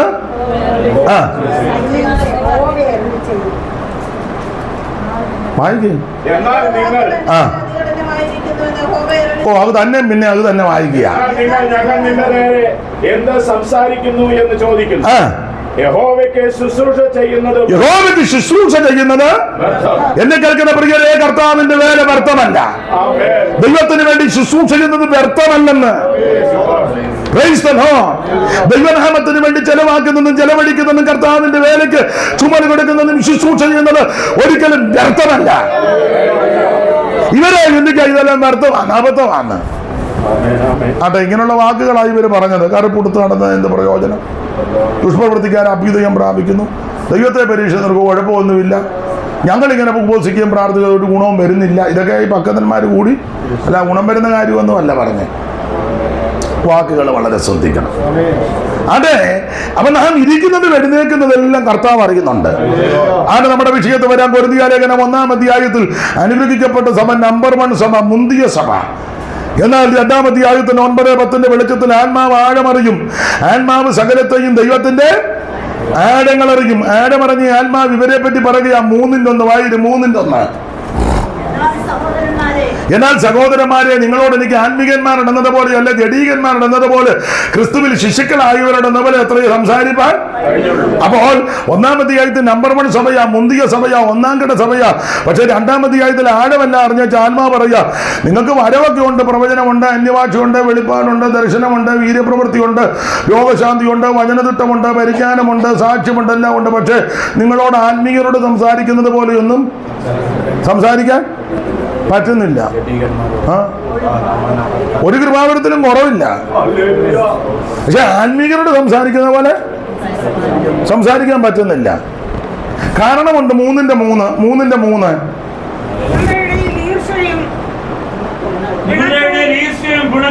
നിങ്ങളുടെ ഇടയിൽ ഈർഷ്യ പിണക്കോ ഇരിക്കെ. അപ്പോൾ ഇത് പാടില്ല, ഈർഷ്യയും പിണക്കവും ഒന്നും പാടില്ല. ഞാൻ ആ ഭാഗത്തേക്കൊന്നും പോകുന്നത് നമ്മുടെ എടുത്ത വിഷയത്തിലോട്ട് പറയണല്ലേ, പിന്നെ അങ്ങനെ അങ്ങ് പോകും. ദൈവത്തിന് സമയത്ത് പിന്നെ നിർത്താനും ബുദ്ധിമുട്ട് വരും. അതുകൊണ്ട് ആ ഭാഗമെല്ലാം വിടുക. നിങ്ങളുടെ ഇടയിൽ ഈർഷ്യയും പിണക്കവും ഉണ്ടെന്ന്, അത് പാടില്ല. വിശേഷിച്ച് ഉപവസിച്ച് പ്രാർത്ഥിക്കുന്നവർ ദൈവമക്കൾ, നമ്മുടെ ഹൃദയത്തിൽ ജീവിതത്തിൽ ഈർഷ്യയും പിണക്കവും ഒന്നും വെച്ചുകൊണ്ടിരിക്കരുത്. രമ്യതപ്പെട്ടോണം, നിരപ്പായിക്കോണം. സ്തോത്രം. പിണങ്ങരുത്, വഴക്കമൊന്നും ഉണ്ടാക്കരുത്, അലോഗ്യമൊന്നും ഉണ്ടാക്കരുത്. ചില അലോഗ്യത്തിന്റെ സാധ്യതയാണെങ്കിൽ നമ്മൾ അവിടുന്ന് ഒഴിഞ്ഞു മാറിയേക്കണം. വളരെ സൂക്ഷിക്കണം. ഈർഷ്യയും പിണക്കവും ഒന്നും പാടില്ല. പത്രോസിന്റെ 1-ാം ലേഖനം 2-ാം അധ്യായത്തിന്റെ 1 മുതൽ പഠിക്കുമ്പോൾ അകത്തിൽ നിന്ന് 5 കൂട്ടം കാര്യം കളയണമെന്നാണ് അവിടെ എഴുതിയിരിക്കുന്നത്. 2-ാം അധ്യായത്തിന്റെ 1 മുതൽ വായിച്ചേ. ആകയാൽ സകല ദുഷ്ടതയും എല്ലാ ചതിവും വ്യാജഭാവവും അസൂയയും എല്ലാ നുണയും നീക്കി ഇപ്പോൾ ജനിച്ച ശിശുക്കളെ പോലെ രക്ഷയ്ക്കായിട്ട് വളരുവാൻ വചനമെന്ന മായമില്ലാത്ത പാൽ കുടിപ്പാൻ. അപ്പൊ 5 കൂട്ടം കാര്യം അകത്തിൽ നിന്ന് കളയണം. ഇതൊന്നും അകത്ത് വെച്ചുകൊണ്ട് പെരുമാറരുത്. ഈർഷ്യയും പകയും പിണക്കവും ഇതെല്ലാം അകത്തിൽ നിന്ന് കളയണം. അത് വിഷയം വിട്ടേക്കാം. ദൈവത്തിന്റെ മഹത്വം. അപ്പോൾ 3-ാം അധ്യായത്തിൽ നിങ്ങളുടെ ഇടയിൽ ഈ പകയും പിണക്കവും ഒക്കെ ഇരിക്കുന്നു. 4-ാം അധ്യായത്തിലേക്ക് വരുമ്പോൾ കണ്ടമാനം ഇവര് അറിവെല്ലാം അങ്ങ് ജീർപ്പിക്കുക. ഇവർക്ക് ഏതാണ്ട് എല്ലാം അറിയാന്നുള്ളൊരു ചിന്ത. അങ്ങനെയുള്ള ആത്മീയ ലോകത്തുള്ള ആൾക്കാരുണ്ട്. അവരുടെ യോഗത്തിലുള്ള ഇരിപ്പും വരവും ഒക്കെ കണ്ട ഇവർക്കെല്ലാം അറിയാം, തികഞ്ഞ വരുന്ന. എന്നാൽ സത്യം പറഞ്ഞാൽ ഇവർക്കൊന്നും അറിയത്തുമില്ല. ഇതുവരെ പൊതുവിൽ പ്രാർത്ഥിക്കാൻ പോലും അറിയത്തില്ല, സന്ദർഭോചിതമായി പ്രാർത്ഥിക്കാൻ പോലും അറിയത്തില്ല. ഞാൻ എന്നെയും കൂടെ പ്രതിയാക്കി പറയാം. ചിലയിടത്ത് എന്നാൽ ചില പാസ്റ്റർമാരുടെ ഇരിപ്പും ഒക്കെ കണ്ടാൽ ഇവിടെ വലിയ തിരക്കേടില്ല. ചിലയിടത്ത് എന്നാൽ സ്റ്റേജിലുള്ള ഇരിപ്പ് കണ്ട എന്തോ വലിയ എന്തോ അതിന് പറയാന്നേ. എന്നാൽ പുള്ളിയോടെ ആശീർവാദം പറയാൻ പറഞ്ഞാൽ അത് തെറ്റിക്കുകയും ചെയ്യും. ആശീർവാദം പ്രാർത്ഥനയാകും, പ്രാർത്ഥന കണ്ണുനീരാകും, കണ്ണുനീര് പിന്നെ നിലവിളിയാകും. അറിയത്തില്ല. ഇരിപ്പും ഭാവവും കണ്ടാലോ ഏതാണ്ടെല്ലാം അറിയാന്നുള്ള ചിന്തയാണ്. നിങ്ങൾ ശ്രദ്ധിച്ച ഒരു മരണ വീട്ടിലാണെങ്കിലും കല്യാണ ചുരുക്കൊക്കെ വാക്യം വായിക്കാൻ കൊടുത്ത് അന്നേരം തെറ്റിക്കുക. ആ വരവും പോക്കും ചയ്യും ഒക്കെ കെട്ടിയുള്ള ഇരിപ്പ് കണ്ടാൽ ഓർക്കും പൗലോസ് പോലും പുള്ളിയുടെ വെട്ടത്ത്. അപ്പൊ അഹങ്കാരമാ, അറിയാന്നുള്ള ചിന്ത. എന്നെ കേൾക്കുന്ന പ്രിയരെ, ഞാൻ എപ്പോഴും പറയും, ഈ വേദപുസ്തകം വായിക്കുകയും ധ്യാനിക്കുകയും പഠിക്കുകയും ചെയ്യുമ്പോൾ എനിക്കൊരു കാര്യം ബോധ്യപ്പെട്ടു, നമുക്കൊന്നും അറിയത്തില്ല. ഇത് കേൾക്കും തോറും ആ മനുഷ്യ ഓരോരുത്തരും കൂടെ കേൾക്കും തോറും എനിക്ക് മനസ്സിലാകുന്നത് അയ്യോ നമുക്കൊന്നും അറിയത്തില്ല. 2, കർത്താവിനോട് സ്നേഹം വർദ്ധിക്കുക എന്ന് പറഞ്ഞാൽ ഇതിനൊന്നും യോഗ്യതയില്ലാത്ത എനിക്ക് ഇത് കേൾക്കുവാനും അറിയുവാനും ഇത് ഗ്രഹിപ്പാനും ദൈവം ഭാഗ്യം തന്നല്ലോ. ദൈവത്തിന്റെ മഹത്വം. Price the Lord. അപ്പോൾ 4-ാം അധ്യായത്തിൽ അറിവ് ചീർപ്പിക്കുന്നു. ഈ വേദപുസ്തകം നിങ്ങൾ പഠിച്ചാൽ നമുക്ക് മനസ്സിലാകാത്ത ഒത്തിരി കാര്യമുണ്ട്, ഒത്തിരി ഉണ്ട്. ഇതിനകത്ത് എന്തെല്ലാം കാര്യം നമുക്ക് ഇതുവരെ മനസ്സിലായിട്ടില്ല. ഈ കാര്യം മറച്ചു വെച്ചിട്ടുണ്ട്. ചില വിഷയം കാര്യം മറച്ചു, ദൈവം എല്ലാം ഒന്നും മനസ്സിലാക്കി തന്നിട്ടില്ല. ചിലരുടെ ആ പോക്കും പാവം കണ്ട ഇവർക്ക് എല്ലാം അറിയാം. ഇല്ല, നമുക്കറിയാത്ത ഒത്തിരി കാര്യങ്ങളുണ്ട്, ഇഷ്ടം പോലെ. ആ ഭാഗത്തേക്ക് പോകുന്നില്ല. കൊരിന്ത്യലേഖനം ഓടിച്ച് പഠിക്കുമ്പോൾ ഇങ്ങനെ നമ്മൾ 10-ാം അധ്യായത്തിന്റെ 13 വായിച്ചത്. അതങ്ങ് പെട്ടെന്ന് വായിച്ചു. മനുഷ്യർക്ക് നടപ്പല്ലാത്ത പരീക്ഷ നിങ്ങൾക്ക് പിന്നെ ദൈവം വിശ്വസ്തൻ. പിന്നെ നിങ്ങൾക്ക് കഴിയുന്നതിന് മീതെ പരീക്ഷ നേരിടുവാൻ സമ്മതിക്കാതെ പിന്നെ നിങ്ങൾക്ക് സഹിപ്പാൻ കഴിയേണ്ടതിന് പരീക്ഷയോടുകൂടെ അവൻ വഴിയുമുണ്ട്. അപ്പൊ ശ്രദ്ധിക്കുക, കൊരിന്ത്യലേഖനം 1-ാം ലേഖനം 10-ാം അധ്യായത്തിന്റെ 13 വായിച്ചത്. ഈ 10-ാം അധ്യായത്തിന്റെ 1 മുതൽ പഠിക്കുമ്പോൾ ഇസ്രായേൽ ചരിത്രം അവിടെ കൊടുത്തിരിക്കുന്നത്. 10-1 വായിക്കുന്ന സഹോദരന്മാരെ, നമ്മുടെ പിതാക്കന്മാരെല്ലാം മേഘത്തിന് കീഴിലായിരുന്നു. മേഘത്തിന് സമുദ്രത്തിൽ സ്നാനമേറ്റ് മോശയോട് ചേർന്നു. എല്ലാവരും ഒരേ ആത്മീയ ആകാരം നിന്നു, എല്ലാവരും ഒരേ ആത്മീയ പാനീയം കുടിച്ചു. അവരെ അനുഗമിച്ച് ആത്മീയ പാറയുന്നല്ലോ അവർ കുടിച്ചത്. ആ പാറ ക്രിസ്തുവാകുന്നു. 5-ാം വാക്യം. എങ്കിലും മിക്ക പേരിലും ദൈവം പ്രസാദിച്ചില്ല. എന്നിട്ട് 11-12 വാക്യങ്ങൾ പഠിക്കുമ്പോൾ ആകയാൽ താൻ നിൽക്കുന്നുവെന്ന് തോന്നുന്നവൻ സൂക്ഷിക്കണം. ഇതെല്ലാം പറഞ്ഞാണ് 13 പറഞ്ഞിരിക്കുന്നത്. മനുഷ്യർക്ക് നടപ്പില്ലാത്ത പരീക്ഷ നിങ്ങൾക്ക് നേരിട്ടിട്ടില്ല. അപ്പോൾ ഇസ്രായേൽ ചരിത്രം അവിടെ കൊടുത്തിരിക്കുന്നത്. ഇവരെ രക്ഷിക്കപ്പെട്ടു, സ്നാനപ്പെട്ട്, എന്റെ ഭാഷയിൽ പറഞ്ഞാൽ അഭിഷേകമൊക്കെ പ്രാപിച്ച് തിരുമേശയൊക്കെ എടുത്ത് കൂട്ടായ്മ ആചരിക്കുക. പക്ഷേ ഇവരിൽ പലരും പട്ടുപോയി. മിക്ക പേരിലും ദൈവം പ്രസാദിച്ചില്ല. ഇവരെ മരുഭൂമി തെള്ളിയിട്ടെന്ന തെള്ളിയിട്ടു. അങ്ങനെ ഒരു പട്ടുപോകാൻ പല കാര്യമുണ്ട്. പ്രധാനമായിട്ട് 5 കാര്യം അവിടെ 5 കാര്യം രേഖപ്പെടുത്തി. 5 കാര്യം. അതിലൊന്ന് ദുർമോഹം. അവര് മോഹിച്ചതുപോലെ നിങ്ങൾ ദുർമോഹികൾ. വായിച്ച വാക്യം 6-ാം വാക്യം മുതൽ 6-ാം വാക്യം മുതൽ വായിച്ചു. 10:6. അവർ മോഹിച്ചതുപോലെ നാമും ദുർമോഹികൾ ആകാതിരിക്കേണ്ടതില്ല.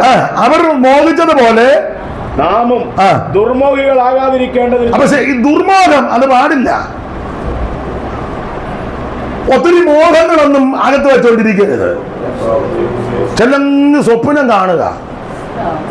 അത് പുതിയ ഉപദേശക്കാരും ഉണ്ട്. അവർ പറഞ്ഞ നമ്മൾ സ്വപ്നം കാണണമെന്ന. ദുരുപദേശത്തിന്റെ ഒരു വകഭേദമാണ് സ്വപ്നം കാണുന്നത്. കാരണം യൂദായുടെ രംഗത്ത് വെക്കുന്ന ഒരു സ്വപ്നാവസ്ഥയിലായെന്ന. പത്രോസും യൂദയും കൊടുത്തിരിക്കുന്ന അവര് സ്വപ്നാവസ്ഥയല്ല, ചുമ്മാ ഇരുന്ന് സ്വപ്നം കാണുക. മലർപ്പൊടിക്കാരന്റെ സ്വപ്നം.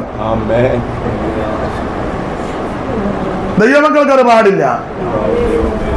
ഇപ്പൊ പുതിയ ഉപദേശക്കാരങ്ങനെ നമ്മൾ അമ്മാമ്മയെ നമുക്കൊരു വീട് കിട്ടുന്നെങ്കിൽ നമ്മൾ ആ വീട് പിന്നെ അവിടെ ഒന്നും കാണാനില്ല. നമുക്കൊരു വണ്ടി കിട്ടുകയാണെങ്കിൽ നമ്മളത് ആരോട് പറയാൻ? ദൈവത്തിന്റെ മഹത്വം. അവിടെ ഇവര് ദുർമോഹം, ആവശ്യമില്ലാത്ത മോഹങ്ങള്. ദൈവമക്കളോട് ഒരു കാര്യം പറയുക, ഇങ്ങനെയുള്ള മോഹങ്ങൾ, രാഗങ്ങൾ, ആഗ്രഹങ്ങൾ പൊങ്ങി വരുമ്പോൾ അതിനെ പിടിച്ചടക്കണം. സ്തോത്രം. ഈ ദുർമോഹം എല്ലാവർക്കും ഉള്ളതാണ്. അവർ മോഹിച്ചതുപോലെ നാമും ദുർമോഹികൾ ആകരുത്. ആവശ്യമില്ലാത്ത മോഹങ്ങൾ, രാഗങ്ങൾ, ആഗ്രഹങ്ങൾ പാടില്ല. അതിനെ പിടിച്ചടക്കി ദൈവമക്കൾ അതിനെ ജയിക്കണം. അങ്ങനെയൊക്കെ മോഹങ്ങൾ അകത്ത് കയറിയാൽ നമ്മുടെ സ്വസ്ഥത കെടും. സ്തോത്രം. 1 ദുർമോഹം, താഴെ കൊണ്ട്. 2 വിഗ്രഹാരാധന. അവര് ചിലർ വിഗ്രഹാരാധികൾ ആയതുപോലെ. വായിച്ചോ. നിങ്ങൾ വിഗ്രഹാരാധികളാകരുത്. 1 ദുർമോഹം, 2 വിഗ്രഹാരാധന, 3 പരസംഗം, 4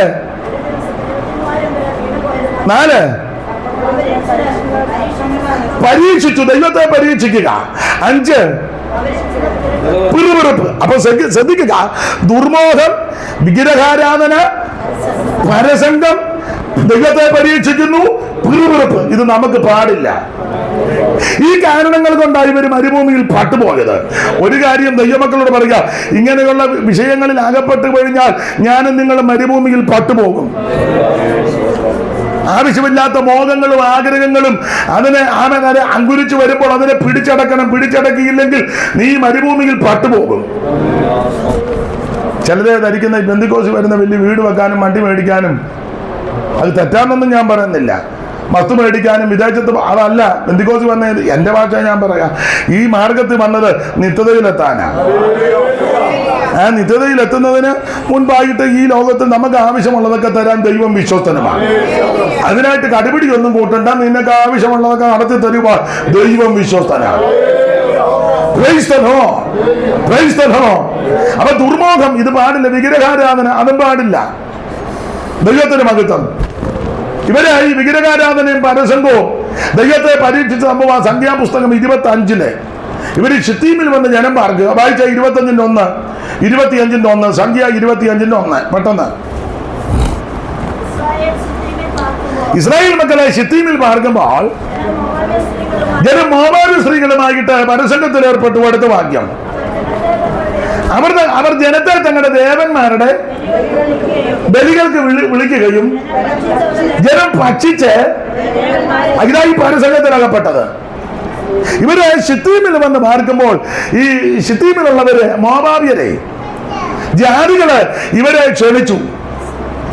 ഇപ്പോഴും അങ്ങനത്തെ പെന്തിക്കോസുകാരുണ്ട്. ഓണക്കളിക്ക് പോകുന്നവരുണ്ട്, ഓണം ഉണ്ണാൻ പോകുന്നവർ ഉണ്ടാച്ചായിരിക്കും മിക്കവരും ഇരിക്കുന്നത്. ഉപവാസം ആയതുകൊണ്ട് കുഴപ്പമില്ല. മിടുക്കരായ പെന്തിക്കോസുകാർ വീട്ടിലുണ്ടാക്കുകയല്ല, അനിയത്തെയും ചേട്ടത്തെയും പെന്തിക്കോസിൽ അല്ലെങ്കിൽ അങ്ങോട്ടങ്ങ് പോകും. അപ്പോൾ ഇവിടെ വെക്കുകയും വിളമ്പുകയും വേണ്ട, നമുക്കുള്ളത് കിട്ടുകയും പോകും. അങ്ങനെയുള്ള ബന്ധുക്കോസുകാരുണ്ട്. സ്തോത്രം. ക്രിസ്തുമസ് ആഘോഷിക്കുന്ന ബന്ധുക്കോസുകാരുണ്ട്, ഉണ്ട്. ഓണം ആഘോഷിക്കുന്നവരും ഉണ്ട്. നല്ല മുഴുത്ത ഗുരുവായൂർ പപ്പടം, ഉപ്പേരിയും ശർക്കര വരട്ടിയും കളിയടയ്ക്ക ഏനോ ആർക്കും ഒന്നും അറിയാൻ മേല, എല്ലാ പാവത്തുങ്ങൾ. സ്തോത്രം. ഓണത്തിൻ്റെ തൂഷണിനെയൊക്കെ വെട്ടിയിട്ടേ ഇലക്കകത്ത് ഉണ്ണരുതെന്നോ ഉപ്പേരിയോ ഇത് കടിക്കരുതെന്നല്ല പറഞ്ഞത്, ഈ ചടങ്ങ് പാടില്ലെന്നായി പറഞ്ഞത്. അന്നേ ദിവസം ഒരു പ്രത്യേക നാം വേർപെട്ട ദൈവമക്കളാ. ഇവരെ ശുദ്ധീമിൽ വന്ന വാക്കുക ഇസ്രായേൽ മക്കള്. അപ്പൊ മോവാബിലുമായിട്ട് ഇവരെ ഇടപെടാൻ തുടങ്ങി. ഇവരോട് കർക്കശമായി പ്രമാണം കൊടുത്തു, നിങ്ങൾ ചെന്ന് കയറുന്ന നാട്ടിലെ ജാതികളുമായി യാതൊരു അവരുടെ ഒന്നും കണ്ടു പഠിക്കരുതെന്നാ പ്രമാണം.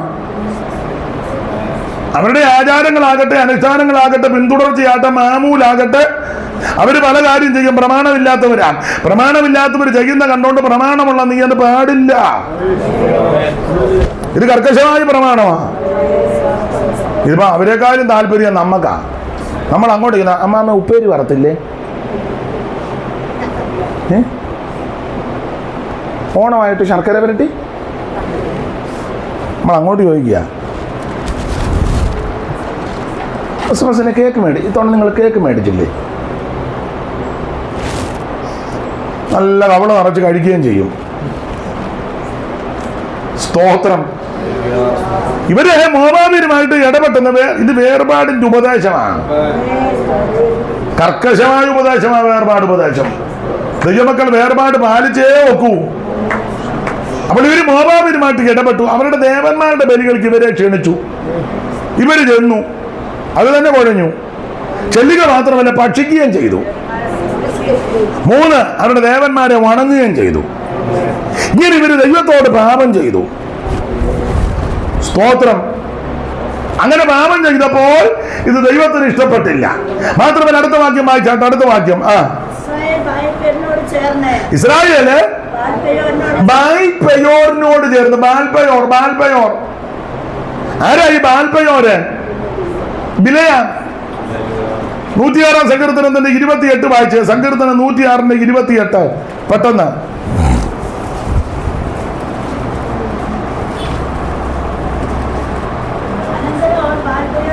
അനന്തരം അവർ ബാൽപെയോറിനോട് ചേർന്ന് പ്രേതങ്ങൾക്കുള്ള ഈ സംഭവം അവിടെ കൊടുത്തിരിക്കുന്നത്. അനന്തരം അവർ ബാൽപെയോറിനോട് ചേർന്ന് പ്രേതങ്ങൾക്കുള്ള ബലികളെ തിന്നു. അപ്പൊ ഇത് പ്രമാണമില്ലാത്ത വിഷയമാണ്. ഇതുപോലെ ഇവർ ഭക്ഷിച്ച് പാനം ചെയ്ത് കഴിച്ചു. ബാൽപെയോർ എന്ന് പറഞ്ഞാൽ ബിലയാമിനോട് ചേർന്ന് പറഞ്ഞാൽ അന്യജാതിയിൽ നിന്ന് കല്യാണം കഴിക്കുന്നുണ്ട്, കുഴപ്പമൊന്നും. അതായത് ഉപദേശം. രക്ഷിക്കപ്പെട്ട് സ്നാനപ്പെട്ട് അഭിഷേകം പ്രാപിച്ച് തിരുമേശ കിടക്കുന്ന നീയെ ജീവിത അനുഭവങ്ങളിൽ പെടാത്തൊരു ബന്ധത കൂടാൻ പ്രമാണമില്ലെന്നുള്ളതാ പുസ്തകത്തിലെ പ്രമാണം. സ്തോത്രം. ഇപ്പൊ പിന്നെ അതൊന്നും പറഞ്ഞിട്ട് വലിയ കാര്യമില്ല. കാശും പുത്തനും ഒക്കെ നോക്കി കാര്യമൊക്കെ അങ്ങ് നടത്തുക. അവിടെ ഞാൻ എൻ്റെ വിഷയമല്ല, അതുകൊണ്ട് അങ്ങോട്ട് പോകുന്നില്ല. സഭകളിലും അങ്ങനെ കാശും പിടിപ്പുമുള്ള ആളുടെ പിള്ളേർ ചെയ്താൽ വലിയ കുഴപ്പം ഇല്ല. പിന്നെ ബലഹീനതയാണെന്നാ പറയുന്നത്. ആ പരുവത്തിന് അല്ലാത്തവരാണെങ്കിൽ ഉടനെ നമ്മൾ അടിയന്തര കമ്മിറ്റി കൂടി ഉടനെ നടപടി എടുക്കും. എന്ത് മേളമാണ് നടക്കുന്നത്. എന്നാ പിന്നെ മറ്റേ വിഷയത്തിലൊന്നും എടുത്തേ. അതുകൊണ്ട് പഴമക്കാർ പറഞ്ഞില്ല, ചോരയുള്ള നായരെ കാണുമ്പം അന്നേരം പേടിക്കും. ആട്ടെ, നിങ്ങളുടെ ഇരിപ്പ് കണ്ടിട്ട് എന്തോ പരുവക്കേടുണ്ടെന്ന് തോന്നുന്നു. അതുകൊണ്ട് ഞാൻ ആ ഭാഗത്തിലൊന്നും നിൽക്കുന്നില്ല. നമുക്ക് ആ വിഷയം വിട്ടൊക്കെ എന്തിനാ അലോഗ്യം ഉണ്ടാക്കുന്നത്? ആകെ ഒരു നേരത്തെ യോഗത്തിന് വന്നിട്ട് വഴക്കുണ്ടാക്കി പോകണ്ട. ദൈവത്തിന് മഹത്വം. ഇവര് ബാൽപെയോറിനോട് ചേർന്നു, ബിലയാമിനോട് ചേർന്നു. ബിലയാമിന്റെ ഉപദേശം എന്തുവായി? ബിലയാമിന്റെ ഉപദേശം അന്യജാതിയിൽ നിന്ന് കല്യാണം കഴിക്കുന്നുണ്ട്, കുഴപ്പമൊന്നും ഇല്ല. അതാ ബിലയാമിന്റെ ഉപദേശം. അതായത് ഇവന് പോകാൻ നേരത്ത് ഉപദേശം പറഞ്ഞേച്ചു പോയി. ദൈവത്തിന് മഹത്വം. ഇങ്ങനെ ഇവര് ദൈവത്തിന് ഹിതമല്ലാത്ത കാര്യത്തിൽ ഇടപെട്ടത് കൊണ്ട് ഇവര് മരുഭൂമിയിൽ പട്ടുപോയി. ദൈവമക്കൾ കർക്കശമായ ഉപദേശത്ത് നിൽക്കണം.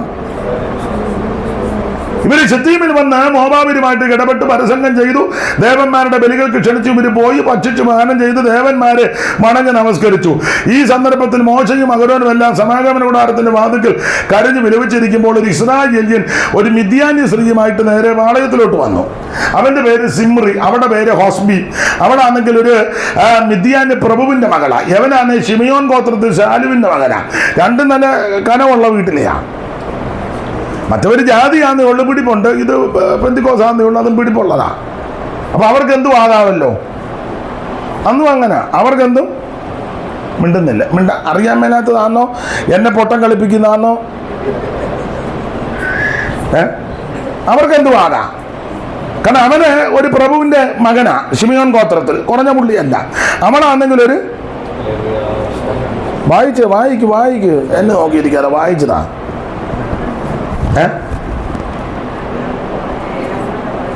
തന്നെ വായിക്കാന്നോ? കണ്ടില്ലേ? സഹോദരന്മാരുടെ മധ്യത്തിലേക്ക് ഒരു മിദ്യാനിയ സ്ത്രീയെ കൊണ്ടുവന്നു. അതിന് കണ്ടുപിടിക്കുന്നില്ല. എലിയാസിന്റെ മകൻ ഫിനേഗാസ് അത് കണ്ടപ്പോൾ കയ്യിലൊരു കുന്തമെടുത്ത് തീക്ഷണതയോടെ നിന്ന് അവനെ കുത്തിത്തുള്ള. പക്ഷെ അവനെ പറ്റി ചരിത്രം എടുത്തിരിക്കുന്നത്, അവനെ പറ്റി എടുക്കുന്ന അവൻ ശിമിയോൻ ഗോത്രത്തിൽ പ്രഭു ആകുന്ന സാലുവിന്റെ മകൻ. വൈര് ആ കണ്ണി താഴത്തെ കണ്ണിയേക്കുന്നുണ്ട്.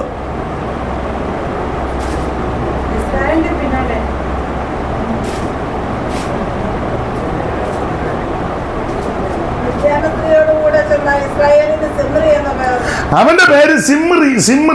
പിന്നെ അവൻ ശിമിയോൻ ഗോത്രത്തിൽ ഒരു പ്രഭുവായ സാലുവിന്റെ മോനാ.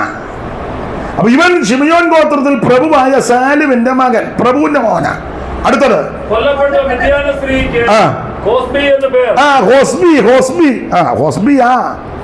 വായിച്ചോ. അവളൊരു മിദ്യാന്യ ഗോത്രത്തിൽ ജനാധിപനായിരുന്ന സൂറിന്റെ മകളായിരുന്നു. അപ്പൊ ഇവളും പ്രഭുവിന്റെ മോളാ. അവള് മിദ്യാന ഗോത്രമാണെന്നുള്ളൂ, മിദ്യാനാന്നുള്ളൂ. പക്ഷെ കുറഞ്ഞ കേസല്ല. അവള് പ്രഭുവിന്റെ മകളും ഇവൻ പ്രഭുവിന്റെ. അപ്പൊ അവർക്കെന്തും ആകാമല്ലോ. സഭയിലും അങ്ങനെ ഇല്ലേ?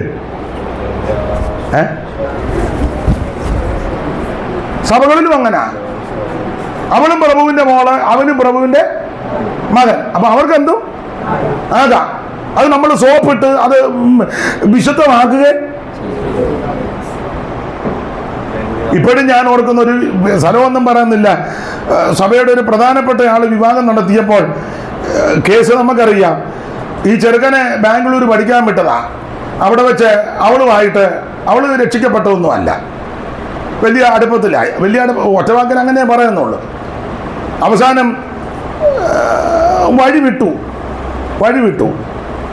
വഴിവിട്ട് ഇവന് തടി ഊരണം. അപ്പൊ ഇവന് എങ്ങനെയും അപ്പം വേറെ അമേരിക്ക കേസ് വന്ന് കല്യാണം. അത് അവൾ അറിഞ്ഞപ്പോൾ അവള് പറഞ്ഞു, അപ്പൻ്റെ മോൻ്റെ പേരെഴുതി വെച്ചിട്ട് ഞാൻ തൂങ്ങിച്ചാകുമെന്ന്. വെട്ടിനകത്തായി. അപ്പൻ സഭയുടെ സെക്രട്ടറിയാ അന്ന്. അപ്പൻ്റെ മോൻ്റെ പേര് ഞാൻ എഴുതി വെച്ചിട്ട് നിന്നെ അങ്ങനെ ഞാൻ ജീവിക്കാനൊന്നും വെട്ടിനകത്തായി. ഒടുവിൽ അവളെ തന്നെ കല്യാണം കഴിക്കേണ്ടി വന്നു. വെട്ടിനകത്തായി. കല്യാണത്തിന്റെ തലേന്ന് കൊണ്ട് മുക്കി. അവളെ മുക്കിയെന്നല്ല, അവളെ സ്നാനപ്പെടുത്തി. പിറ്റേന്ന് കല്യാണം നടക്കുക. ഞാനും ഉണ്ടാ കല്യാണത്തിന്. സ്റ്റേജിൽ നിന്നില്ല. വലിയ പ്രഗത്ഭന്മാരായ പാസ്റ്റർമാരിരിക്കുക. നമ്മൾ പീത്ത അവിടെ കയറി അങ്ങനെ കല്യാണം. അവർ കല്യാണം നടത്താൻ വന്ന പ്രധാനപ്പെട്ട ഉപദേശി പറയുക, അത് അറിയാവുന്നവരെല്ലാം ഇരുന്ന് ചിരിക്കുക. അന്നാ ഈ പൊട്ടൻ ഇത് അറിഞ്ഞേച്ച് വേണ്ടേ പറയാൻ. പുള്ളി പറയുകയാണ്, ഇന്നത്തെ നിയുക്ത വധുവിനെ ഓർക്കുമ്പോൾ ഞാൻ ദൈവത്തെ സ്തുതിക്കുന്നു. ഏകയായിട്ട് വിശ്വാസത്തിന് വേണ്ടി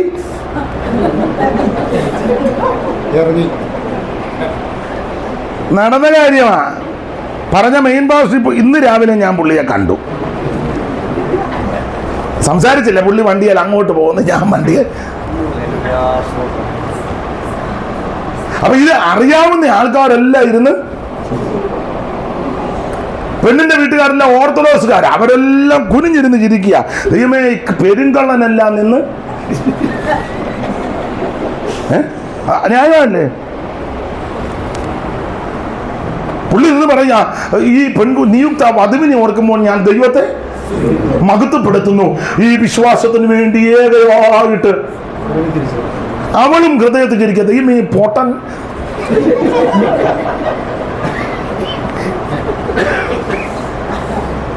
അല്ല, കല്യാണത്തിനൊക്കെ പറയുമ്പോൾ ഒന്ന് ശ്രദ്ധിക്കുന്നത്, ഒന്ന് നേരത്തെ ഒന്ന് ചോദിച്ച് മനസ്സിലാക്കുന്നത്. ഈയിടെ ഒരുത്തൻ എന്നോട് പറഞ്ഞ, അച്ഛാൻ കല്യാണം നടത്തി തരണം. ഞാൻ ചോദിച്ചേട്ടാ എന്തെങ്കിലും കുഴപ്പമാണോ ചോദിച്ചു. നിങ്ങൾ തമ്മിൽ നേരത്തെ അതല്ല, അറിയണം. അറിഞ്ഞു പറയുമ്പോൾ അത് ശ്രദ്ധിച്ച് നമ്മൾ പറയും, ഇല്ലേ? ഒരു സ്ത്രീയും പുരുഷനും ഇഷ്ടപ്പെട്ടു, മനസ്സ് തമ്മിൽ ഇഷ്ടപ്പെട്ടു, അവർ മാതാപിതാക്കളോട് പറഞ്ഞു, വീട്ടുകാർക്കും ഇഷ്ടമാണ്, കല്യാണം നടത്തുന്നെങ്കിൽ അത് തെറ്റൊന്നുമില്ല. അത് തെറ്റാന്ന് എനിക്ക് തോന്നുന്നില്ല.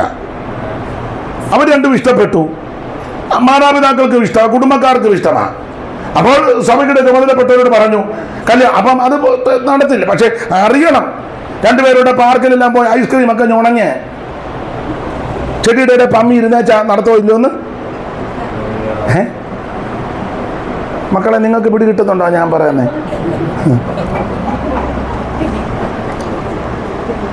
അത് അറിയാതെ കയറി പറയുമ്പോൾ പിന്നെ അബദ്ധമാകും. അതുപോലെ മരണ വീട്ടിൽ ചെല്ലുമ്പോഴും അങ്ങനെ ചത്ത് കിടക്കുന്ന നല്ല ഈ അമ്മച്ചി ഓർക്കുമ്പോൾ ദൈവത്തെ സ്തുതിക്കുന്ന ഇതുപോലൊരു അമ്മച്ചി മരുമകളെ പൊരിപ്പിച്ച വാർതാൻ തള്ളയായിരിക്കും. അവൾ അടുത്തിരിപ്പുണ്ട്, കുപ്പി വെള്ളം എടുത്ത് എൻ്റെ തലയ്ക്കടിക്കും.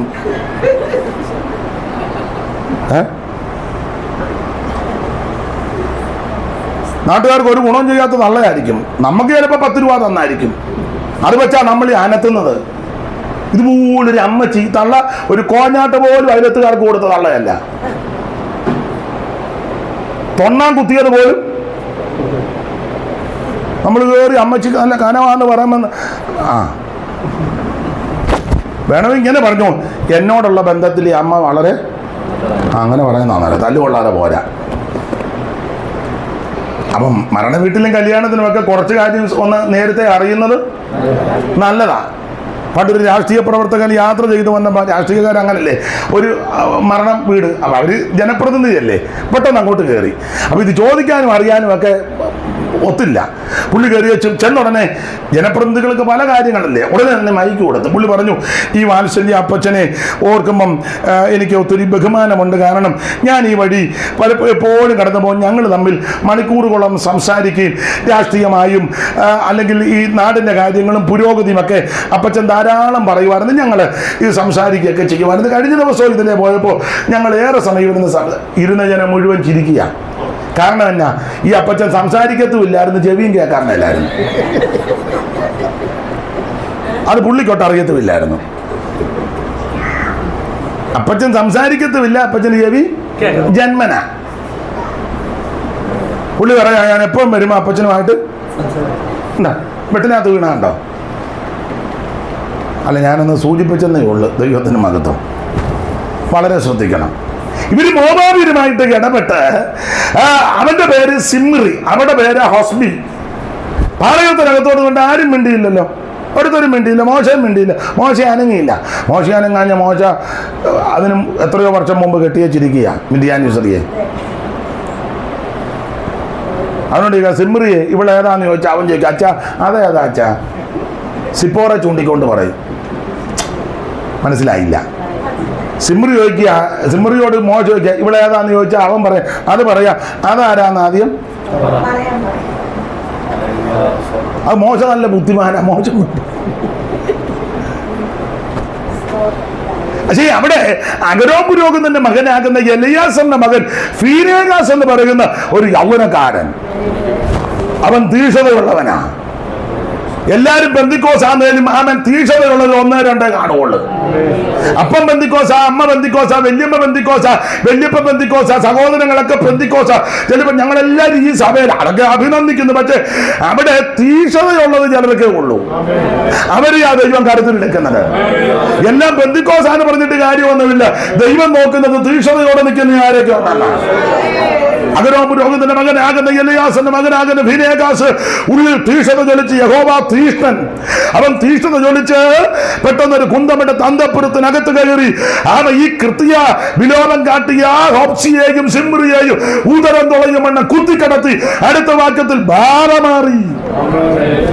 എന്നെ കേൾക്കുന്ന പ്രിയരേ, നിന്റെ കുടുംബത്തിന്റെ ബാധ മാറണമെങ്കിൽ ശുദ്ധീകരണം നടക്കണം. സഭയോട് ബന്ധപ്പെട്ട് ബാധകൾ മാറണമെങ്കിൽ സഭയ്ക്കകത്ത് ശുദ്ധീകരണം ഉണ്ടായിരിക്കണം. വ്യക്തി ജീവിതത്തിൽ വിടുതൽ ഉണ്ടാകണമെങ്കിൽ വ്യക്തിപരമായി ശുദ്ധീകരണം ഉണ്ടാകണം. എവിടെ ശുദ്ധീകരണമുണ്ട് അവിടെ വിടുതലുമുണ്ട്.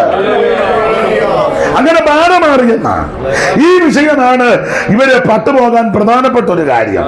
അപ്പോൾ ദുർമോഹം, വിഗ്രഹാരാധന, പരസംഗം, ദൈവത്തെ പരീക്ഷിക്കുന്ന പിറുപിറുപ്പ്, ദൈവം എടുക്കുന്ന പാപമാ പിറുപിറുപ്പ്.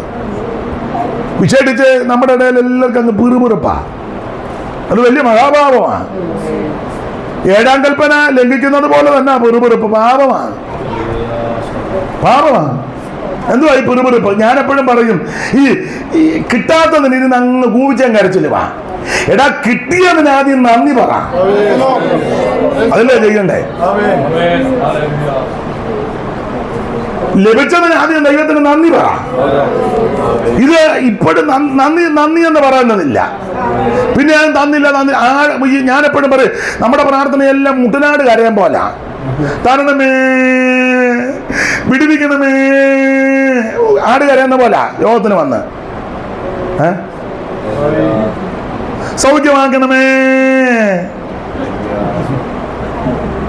രക്ഷിക്കണമേ, മുട്ടനാട് കരയാൻ പോലെ ഇരുന്ന് കിട്ടാത്തതിന് ഇരുന്ന് പെറുപെറുക്കാതെ ആമേനെ ഞരങ്ങാതെ കിട്ടിയതിന് നന്ദി പറ.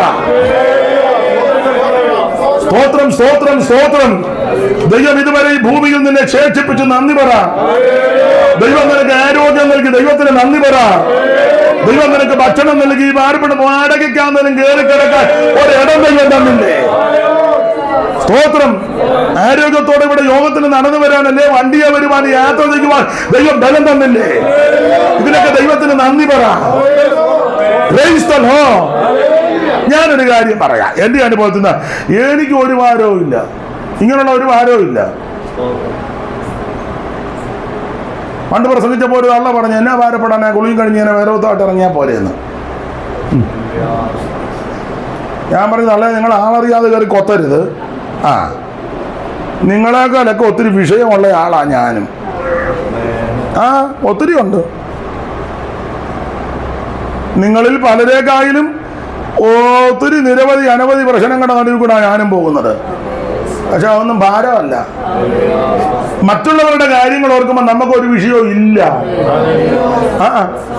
അങ്ങനെ അങ്ങോട്ട് ചിന്തിക്ക്, അങ്ങനെ ചിന്തിക്കും. ഞാനതുകൊണ്ട് ദൈവത്തെ ഒത്തിരി മഹത്വപ്പെടുത്തുന്നതിന് കാരണം എനിക്ക് എന്നെ കണ്ട വല്ല ശരീരത്തിന് ഭാരം തോന്നിക്കും, അല്ലാതെ ഭാരം വല്ലതും തോന്നിക്കുമോ? നല്ല ഏലായി. സ്തോത്രം. Praise the Lord. നമ്മൾ യാത്ര ചെയ്ത് പോകുമ്പോൾ എത്രയോ പേര് രാത്രി കൺവെൻഷനും ഒക്കെ കഴിഞ്ഞ് വരുമ്പോൾ കടത്തുന്നതിൽ എത്ര പേര് കിടക്കുന്നു. ഫാനില്ല, മെത്തയില്ല, നല്ല പോലെ ബെഡ്ഷീറ്റ് ഇല്ല, ഒന്നുമില്ല. അതൊക്കെ വെച്ച് നോക്കുമ്പോൾ എന്ത് ഭദ്രമായിട്ടാണ് ദൈവം നിന്നെ നടത്തുന്നത്. യോഗത്തിന് വന്ന് പട്ടി മോങ്ങുമ്പോൾ ഇന്ന് മോങ്ങാതെ അങ്ങനെയുള്ളവരെ ദൈവം സഹായിച്ച് വിടുവിക്കട്ടെ. പക്ഷെ അത് വെച്ച് നോക്കുമ്പോൾ നിങ്ങൾ മെഡിക്കൽ കോളേജിലും അതുപോലെ ആശുപത്രി ചെന്ന് മൂക്കിനകത്തൂടെ ട്യൂബിട്ട ലിക്വിഡായിട്ട് കൊടുക്കുന്നത്. അവരെ ദൈവം വിടുവിക്കട്ടെ. പക്ഷെ അത് വെച്ച് നോക്കുമ്പോൾ എന്ത് ഭദ്രമായിട്ടാണ് ദൈവം നിന്നെ നടത്തുന്നത്. എന്ത് ഭദ്രമായിട്ടാ. ഇഷ്ടപ്പെട്ട ആഹാരം കഴിക്കാൻ അവസരമില്ലേ? ഒന്നെങ്കിൽ മേടിച്ചല്ലേ വീട്ടിൽ പെരുമാറി. എന്ത് ഭദ്രമായിട്ടാണ് ദൈവം നടത്തുന്നത്. ഇതൊക്കെ ഓർത്ത് ദൈവത്തിന് മഹത്വം കൊടുക്ക്. ഏറെ നാളായിട്ട് കിടക്കയിൽ കിടക്കുന്നുണ്ട്. ആരെങ്കിലും വസ്ത്രം മാറിയാ മാറി, എല്ലാം കിടപ്പിൽ കിടന്ന. അതൊക്കെ വെച്ച് നോക്കുമ്പം ഭിത്തിയെ പിടിച്ചാൽ ബാത്റൂമിൽ പോകാൻ ദൈവം ആരോഗ്യം തരുന്നില്ലേ? ദൈവത്തെ മഹത്വപ്പെടുത്ത്. കിട്ടാത്തതിനല്ലായിരുന്നു ഉമ്മ പാട്ടി മോങ്ങുമ്പോഴിരുന്ന് മോങ്ങാതെ നീ ദൈവത്തിന് മഹത്വം കൊടുക്കുക. സ്വന്തമല്ലെങ്കിലും ചിലപ്പോൾ കൂട്ടുവിശ്വാസിയോടെ വാടകയ്ക്ക് ഒരു വാഹനത്തിൽ കയറാനും ഇറങ്ങാനും ആക്കോ ആരോഗ്യം ദൈവം തരുന്നില്ലേ? എത്രയോ പേര് വാക്കര നടക്കുന്നു, എത്രയോ പേര് മറ്റ് പരസഹായത്തോടെ നടക്കുമ്പോൾ അതൊക്കെ വെച്ച് നോക്കുമ്പോൾ എന്ത് ഭദ്രമായിട്ടാണ് ദൈവം നിന്നെ നടത്തുന്നത്. ദൈവത്തിന് മഹത്വം കൊടുക്കുക. Price the Lord, price the Lord. ഈ സ്ത്രീ, ഞാൻ സഹോദരിമാരോട് പറയാം, നിങ്ങൾ അടുക്കളയിൽ കയറുമ്പോൾ അധികമായിട്ട് ദൈവത്തെ സ്തുതിക്കണം. ടിന്നിനകത്തൊക്കെ ഉണ്ടല്ലോ അല്ല, കാപ്പിപ്പൊടിയും പഞ്ചസാരയും കടുകും ഈരവോ ഉണ്ടല്ലോ അടുക്കളയില്, അതൊക്കെ ഇല്ലേ? ദൈവത്തെ സ്തുതിക്കണം. എത്രയോ ഭവനങ്ങളില് ഇപ്പോഴും ഫ്രിഡ്ജിനകത്തിരിക്കുക ചിക്കനും മീനും ഒക്കെ ഇല്ലേ? ഇല്ലേ? വീട്ടിലില്ലേ? ഇല്ലേ? എന്നാലും നന്ദിയില്ല. തള്ള എന്നെ പറ, ഞാൻ അങ്ങോട്ട് വരുന്നൊന്നുമില്ല. ഉണ്ടെന്ന് പറഞ്ഞാൽ അയാളെങ്ങാനും പമ്മി അങ്ങോട്ട് ഇല്ലേ? ഉണ്ട്. അത്യാവശ്യം ഒരു 5 പേര് കയറി വന്നാൽ കൊടുക്കാനുള്ളതുണ്ടല്ലോ. ദൈവത്തെ മഹത്വപ്പെടുത്തി. സ്തോത്രം. ഈ യോഗം കഴിയുമ്പോൾ നിരാശ ഒന്നും ഉണ്ടാകരുത്. യോഗം കഴിയുമ്പോൾ ഇവിടെ കിടന്ന് തൂങ്ങി ഈ വസന്ത വന്ന ഓടി നിൽക്കുമ്പോൾ ഈ പരിയത്തിൽ നിന്ന് നിന്നേക്കരുത്. ദൈവത്തെ മഹത്വപ്പെടുത്തി നിന്നോണം. Praise the Lord. അനേകർക്ക് തലമുറയില്ല, ദൈവം നിനക്ക് തലമുറയെ തന്നില്ലേ? അനേകം കുഞ്ഞുങ്ങൾക്ക് വിവാഹപ്രായമാകാതെ ഭാരപ്പെടുമ്പോൾ നിന്റെ കുഞ്ഞിന്റെ വിവാഹം ദൈവം നടത്തിയില്ലേ? അതിനൊക്കെ ദൈവത്തിന് മഹത്വം കൊടുക്കുക. ദൈവത്തെ സ്തുതിക്ക്. ഞാനെപ്പോഴും പറയും, കൊച്ചുനാളിലൊക്കെ ഒരു നല്ല സാരി കൊടുത്താൽ, ഇപ്പോഴത്തെ രീതിയല്ല, ഒരു നല്ല സാരി പലരും എടുത്തോണ്ട് നോക്കി കൊതിച്ചിട്ടില്ലേ? ഉണ്ട്. കൊതിക്കുക മാത്രമേ അടുത്തിരിക്കുമ്പോൾ ഒന്ന് ഞെരടി നോക്കിയിട്ടുണ്ട്. ഇപ്പൊ എത്ര എണ്ണം ഉണ്ട്? ഞാനെപ്പോഴും പറയും, ചേട്ടാനിയന്മാരുള്ള വീട്ടിൽ ചിലപ്പോൾ ഇട്ടുമാറാൻ ഷർട്ട് കാണുകയല്ല. ചേട്ടൻ തേച്ചിട്ടേക്കുന്ന എടുത്തോണ്ട് അനിയൻ അവൻ കുളി കഴിഞ്ഞ് വന്നപ്പോൾ ഷർട്ടില്ല, ആങ്കർ മാത്രം കിടന്ന് ആടുന്നു ഇല്ലേ? ഇപ്പൊ എത്ര എണ്ണം ഉണ്ട് തരാതരത്തിന് മാറുകയില്ല. ഇതൊക്കെ ഓർത്ത് ദൈവത്തെ സ്തുതിക്കണ്ടേ? സ്കൂളിൽ പോയപ്പം എന്റെ കുഞ്ഞുനാളിൽ, നിങ്ങളുടെ കുഞ്ഞുനാളിൽ ചെരുപ്പൊന്നുമില്ല. നടന്നൂപ്പാട് വന്ന് കാലേ കല്ലും കാച്ചി. പിന്നെ 4 മണി വിട്ട് ഇങ്ങനെ വീട്ടിൽ വന്നതാ, ഇങ്ങനെ അല്ലേ? അപ്പൊ അമ്മ ചോദിച്ചു, എന്തുവാടാ? കല്ല് കാച്ചി കാലയിലെ. ഉടനെ നടരാജൻ നിൽക്കും പോലെ നിൽക്കുക. പിന്നെ ഞങ്ങളുടെയൊക്കെ നാട്ടിലെ തൊണ്ട് ചൂടാക്കി എണ്ണ തിരി തല്ലുക എന്നാ പറയുന്നത്. തിരി കണ്ടിട്ടില്ലേ? ആ, ഇപ്പൊ എത്ര ജോഡി ചെരുപ്പുണ്ട്? എത്ര ജോഡി? സത്യം പറ, നെഞ്ചത്ത് കൈവച്ച് സത്യം പറ. അടുക്കളയിൽ ഇടാനൊന്ന്, വെളിയിലോട്ടിറങ്ങാൻ വേറൊന്ന്, ബെഡ്റൂമിൽ പോകാനൊന്ന്, ബാത്റൂമിൽ പോകാൻ വേറൊന്ന്, സഭയിലിടാൻ വേറൊന്ന്, കല്യാണത്തിനും ചടങ്ങിനും വന്ന കുറഞ്ഞത് ഒരു 5 ജോഡിയെങ്കിലും പലതിനും ഉണ്ട് ഇല്ലേ? എന്നിട്ടും തൃപ്തി വരുന്നില്ല. ആ മോന്ത കാണുമ്പോ അറിയാം. പണ്ട് AC ഓർക്കാൻ പറഞ്ഞ പോലെ അടുത്ത ആഴ്ച നിന്റെ ഈ വളിച്ച മോന്ത ഇതിനകത്ത് കാണരുതെന്ന്. പുള്ളി ഇംഗ്ലീഷിലാ പറഞ്ഞ, എനിക്ക് ഇംഗ്ലീഷ് അറിയാൻ മേല. അറിയാവോ? അറിയാൻ പറയിപ്പിക്കാനാ? എന്നാ എനിക്കും അറിയാൻ മേല. ഇവിടെ ആരാധനിക്കുന്ന വളിച്ച മോന്തയായിട്ടിരിക്കാറ്. ദൈവത്തെ മഹത്വപ്പെടുത്ത്. ദൈവം നിനക്ക് നന്മ തന്നില്ലേ? ആരോഗ്യം തന്നില്ലേ? കോവിഡിന്റെ കാലത്ത് എത്രയോ പേര് നമ്മളെ വിട്ട് കടന്നുപോയി. ദുഃഖമുണ്ട്. ആയുസോടെ ദൈവം വെച്ചില്ലേ? സ്തോത്രം, സ്തോത്രം, സ്തോത്രം, സ്തോത്രം. കാത്തുകൃപയും കാലം മുഴുവൻ നീ കൈവിടാതെന്നെ കൺമണി പോലെ. കാത്തുകൃപയും കാലം മുഴുവൻ നീ കൈവിടാതെന്നെ കൺമണി പോലെ. കലങ്ങിയുള്ള നീറുന്നേര കലങ്ങി. താളത്തിലടിക്കണേ. നീറും അരികിൽ വന്നേ, ആശ്വാസ അരികിൽ വന്നേ. ഓ മാമ മണാന നീ പ്രേമത വേ മാമ മണാന. ഓ നിറയുന്നേ നിറയുന്നേ.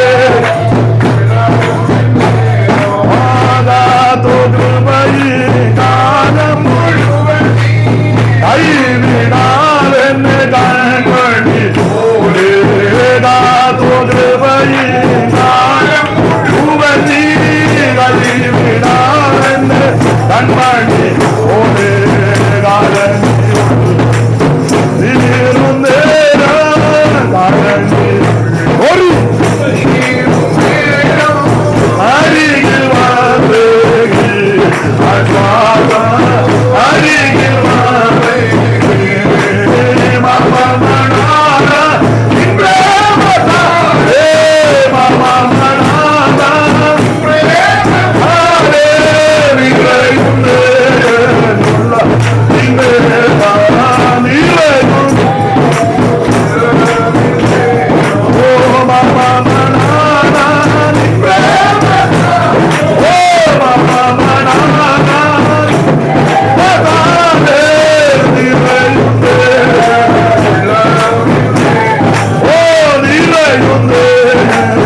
സാക്ഷികൾ നമ്മെ ഓർത്തവൻ അവൻ നല്ലവനല്ലോ, അവന്റെ കൈ എന്നേക്കുമുള്ളതാണ്. ഓർത്തോർത്ത് ദൈവത്തിന് മഹത്വം കൊടുക്കണം. അതുകൊണ്ട് എൻ്റെ പ്രിയരെ, ഞാനൊരു കാര്യം പറയാം, പിറുപിറുക്കരുത്. അത് വലിയ മഹാഭാവമാണ്. പിറുപിറുക്കരുത്. ലഭിച്ചതിനെല്ലാം നന്ദി പറയണം. പിറുപിറുക്കരുത്. അവർ തങ്ങളുടെ കൂടാരങ്ങളിൽ വെച്ച് പിറുപിറുത്തുന്ന ചുമ്മാ അതും ഇതും പറഞ്ഞിരിക്കരുത്. അത് കിട്ടിയില്ല, ഇത് കിട്ടിയില്ല. പിള്ളേർ ഇങ്ങനെ പോകുന്ന തട്ടിയും മുട്ടി. പ്രാർത്ഥിക്കണം പാസ്റ്റർ, ഞങ്ങൾ ഉദ്ദേശിക്കുന്നത് പോലെ ഒരു എന്തുവാ ഇതിനു വേണ്ട ഉദ്ദേശിക്കുന്നത്? എന്തുവാ ഇതിനു വേണ്ട ഉദ്ദേശിക്കുന്നത്? സ്തോത്രം. അല്ല, അടിസ്ഥാനപരമായ കാര്യമൊക്കെ ദൈവം തന്നില്ലേ? എനിക്കിതൊന്നും അല്ല വിഷയം. ഞാൻ അധികമായിട്ട് ശ്രദ്ധിക്കുന്ന രണ്ട് കാര്യമാണ്. എൻ്റെ കാര്യമാണ് പറയാനാ കേട്ടോ. നിങ്ങൾക്ക് ഇഷ്ടമുണ്ടെങ്കിൽ ചോദിച്ചാൽ മതി. അതിൽ ഏറ്റവും ശ്രേഷ്ഠം എനിക്ക് ശുശ്രൂഷ ചെയ്യാനിടയാണ്. അതേറ്റവും വലിയ ഭാഗ്യം. രണ്ട്, നാളത്തെ എനിക്കറിയത്തില്ല, ഇതുവരെ ആയുസോടെ ആരോഗ്യത്തോടെ ദൈവം നിർത്തി. ഇത് കൂടുതൽ എന്നാ ചെയ്യാന്? ഇത് കൂടുതൽ എന്തോ ചെയ്യാനാ? നല്ല മനസ്സോടാ ഞാൻ പറയാന്. നമ്മളെക്കാൾ മിടുക്കന്മാരും ശ്രേഷ്ഠന്മാരും കഴിവുള്ളവരും ഒക്കെ മാറ്റപ്പെട്ടപ്പോൾ ആയുസ്സും ആരോഗ്യവും ദൈവം തന്നില്ല. അയ്യോ, ആ കോവിഡിന്റെ സമയത്ത് ശ്വാസം മുട്ടല് എന്ത് പ്രയാസപ്പെട്ട്. ഒരു തടസ്സവും കൂടാതെ ഇതുവരെ ദൈവം നമ്മെ ഞാനും ശുഭ പാസ്റ്ററും ആ കോവിഡിന്റെ സമയത്ത് എന്തും വീണ്ടും ഷവോടക്കിന് പോയെന്നറിയാമോ? അതിനിടയ്ക്ക് 2 കോവിഡ് രോഗിയെ ഞങ്ങൾ അടക്കി. ഒരു സഹോദരിക്ക് കോവിഡായിരുന്നു, അതറിയാം. വീട്ടിലുള്ളവർക്കെല്ലാം കോവിഡാ. ആ സഹോദരി മരിച്ചു. വീട്ടിലുള്ളവർക്കെല്ലാം കോവിഡാ. ആ മരിച്ചിട്ട് മോർച്ചറി ഇരിക്കുക, ഡെഡ് ബോഡി ഒന്ന് ഒരുക്കിയെടുക്കാൻ ആരുമില്ല. എന്നെ വിളിച്ചു പറഞ്ഞു. ഞാൻ പറഞ്ഞു ഞാൻ വരാമെന്ന് പറഞ്ഞു. ഞാൻ വലിയ ധൈര്യശാലിയാന്നുള്ളതല്ല, ദൈവകൃപയാ. വരാമെന്ന് പറഞ്ഞു. പോയി. രാവിലെ വീട്ടിൽ നിന്ന് പ്രാർത്ഥിച്ചിറങ്ങി. നമുക്ക് വേണ്ടപ്പെട്ടതാ. അപ്പോൾ എൻ്റെ ഇളയ പെങ്ങളുണ്ട്, അവൾക്കും അല്പം ധൈര്യമുണ്ട്. അവൾ പറഞ്ഞ് ഞാനും വരാമെന്ന് പറഞ്ഞു. ഒരു സ്ത്രീയെ ഒരുക്കുകയല്ലേ, വേറെ ആരുമില്ല. ചെന്നപ്പോൾ അവളെ ഇല്ലേ അന്നേരം കിറ്റുണ്ടല്ലോ, എന്തുവാ അവൾ അതിട്ടോണേ. ഞാൻ പറഞ്ഞു കിറ്റും കുന്തമൊന്നും എനിക്ക് വേണ്ടെന്ന് പറഞ്ഞു. നേഴ്സുമാർ സിസ്റ്റേഴ്സും കൂടാ, മഠത്തിലമ്മമാർ, അവരുമൊക്കെ. അതിലൊരു സിസ്റ്റർ പിന്നീട് പറഞ്ഞതായിട്ട് ഞാൻ അറിഞ്ഞു, അയ്യോ പാസ്റ്റർക്ക് സാരി ഉടുപ്പിക്കാനൊക്കെ അറിയാമല്ലോ എന്ന്. അറിയാഞ്ഞിട്ട് അതങ്ങ് ചെയ്യുക.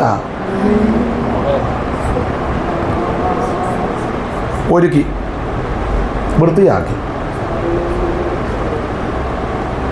ദൈവത്തിൻ്റെ മഹാകൃപയാണ്.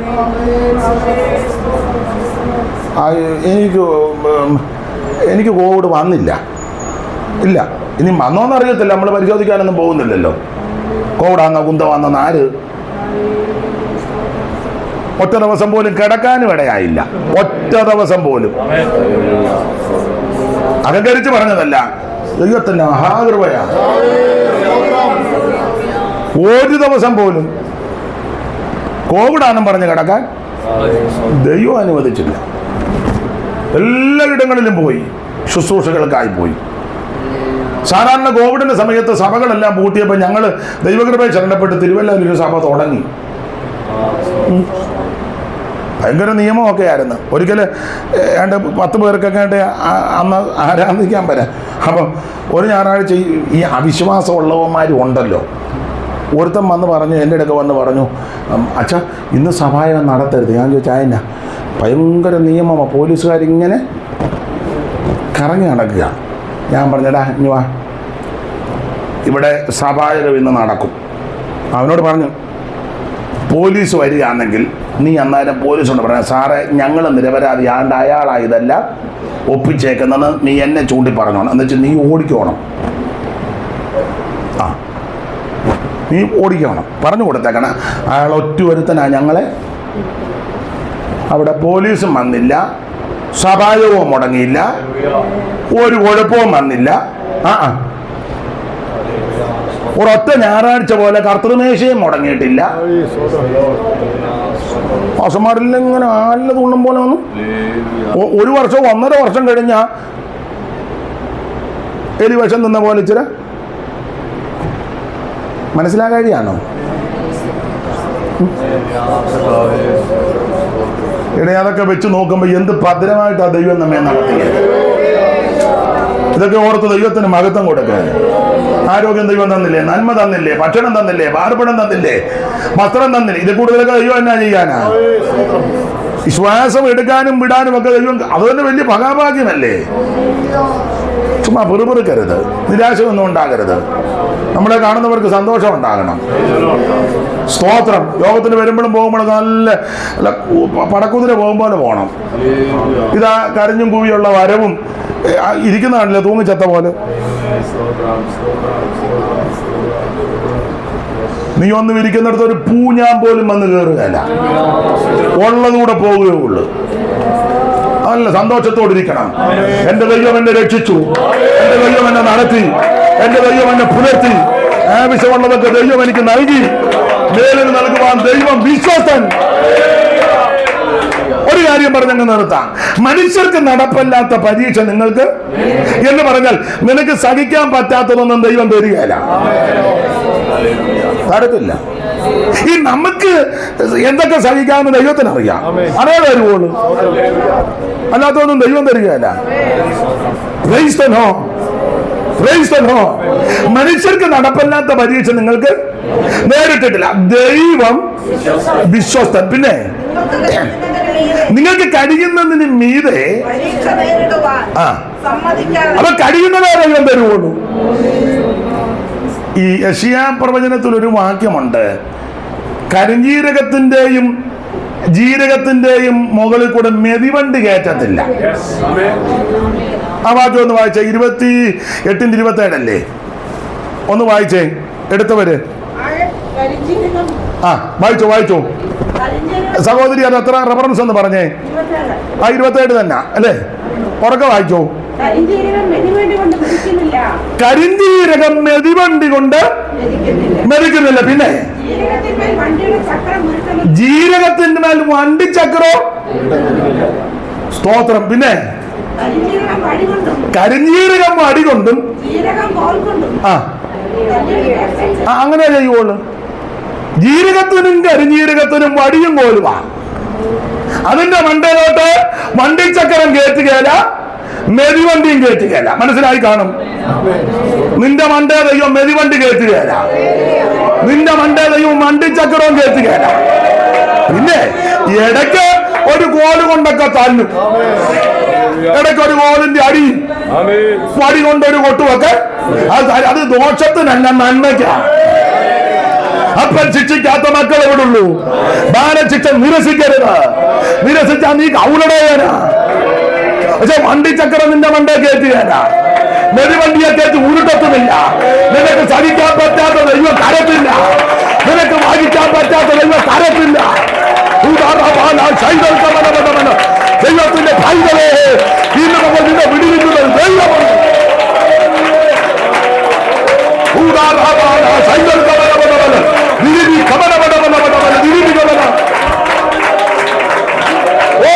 ദൈവത്തിന് മതിപ്പം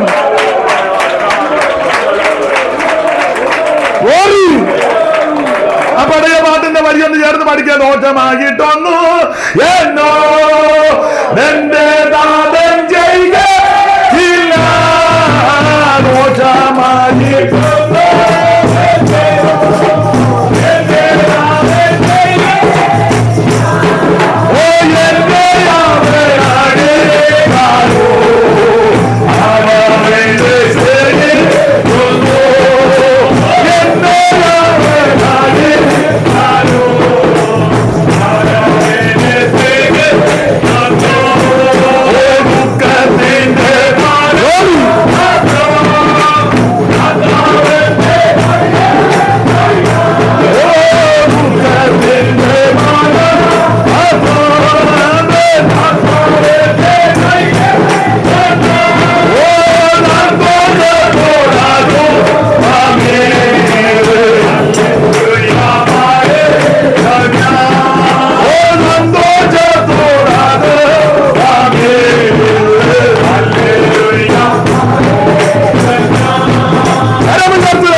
തരത്തില്ല.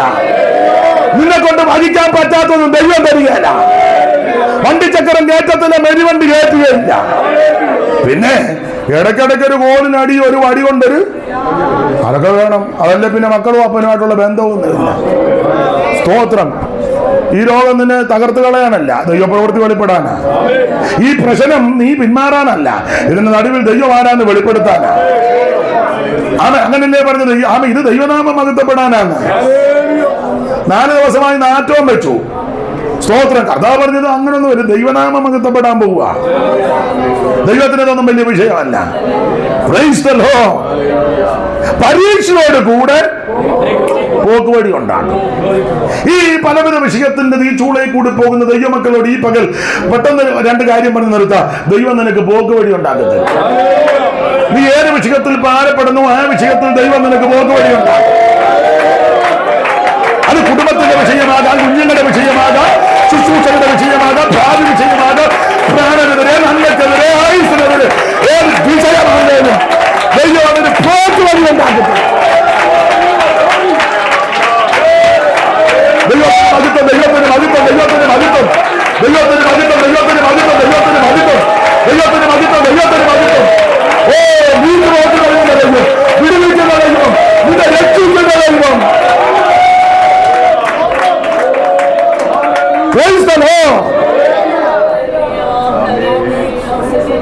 ചെങ്കട തീരത്ത് നിൽക്കുക, മുമ്പിൽ ചെങ്കട, ഇരുവശവും പർവ്വതം, പുറകെ വലിയ ശബ്ദം. നോക്കിയപ്പോൾ പറവോൻ സെലക്ട് ചെയ്ത 600 രഥങ്ങളും വേറെ രഥങ്ങളും പാഞ്ഞു വരിക. ആകെ ഭാരപ്പെട്ടു. ചിലരോടത്ത് വെള്ളം കുടിച്ചാകും. ചിലർ ചിന്തിച്ചത് പറവോൻ മിക്കവാറും പിടിച്ച് കണ്ടിക്കും. ചിലർ ചിന്തിച്ചു മലവഴി വലിഞ്ഞു കയറാന്ന് ഓർത്താൽ മിക്കവാറും പിടിവിട്ട് താഴെ വീടാൻ. ചുരുക്കി പറഞ്ഞാൽ ഇവർ ചിന്തിച്ച് ചാകും, എല്ലാം ചാകും. പരീക്ഷയാണ്. അപ്പൊ ഇവർ പിറുപിറുത്തു. മോശയോട് പറഞ്ഞു, അവിടെ ആയിരുന്ന ചവക്കോട്ടെയെങ്കിലും നല്ലൊരു അടക്കമെങ്കിലും, സ്വർഗത്തിൽ പോകാതിരിക്കും. 2ാമത്തെ കാര്യം അടക്കമെങ്കിലും. ഇപ്പൊ അതാണല്ലോ, സ്വർഗത്തിൽ പോകണം നല്ലല്ലോ വിഷയം. അടക്കം നല്ല തന്തേം തള്ളേം ജീവിച്ചിരിക്കുമ്പോൾ ഒരു ഉമ്മ കൊടുക്കല്ലേ, 10 കഴിയുമ്പോൾ മാറി ഉമ്മ. മരുമകളുടെ ഉമ്മയാക്ക് കേമപ്പെട്ട ഉമ്മ. ചുമ്മാ വെളച്ചില്. ഈ തള്ള ജീവിച്ചിരുന്നപ്പോൾ ഇവിടെ വെള്ളം കൊടുത്തത് വല്ല വീട്ടിൽ കയറ്റിയത്. എല്ലാവരുടെയും കാര്യമല്ല. പിന്നെ നാട്ടുകാരെ കാണിക്കാൻ, വീഡിയോയിൽ കാണിക്കാൻ. ഉമ്മ വെക്കുമ്പോൾ നോക്കുക ഒക്കുന്നുണ്ടോന്ന്. ജീവിച്ചിരിക്കുമ്പോൾ ഉമ്മ കൊടുക്കാറുന്ന തള്ള 2 കൊല്ലം കൂടെ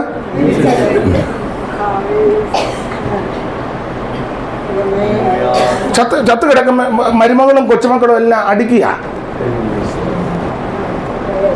അല്ലേ. 3 കുപ്പി തീർത്ത് രാവിലെ 8 മുതൽ 1 മണിയായപ്പം.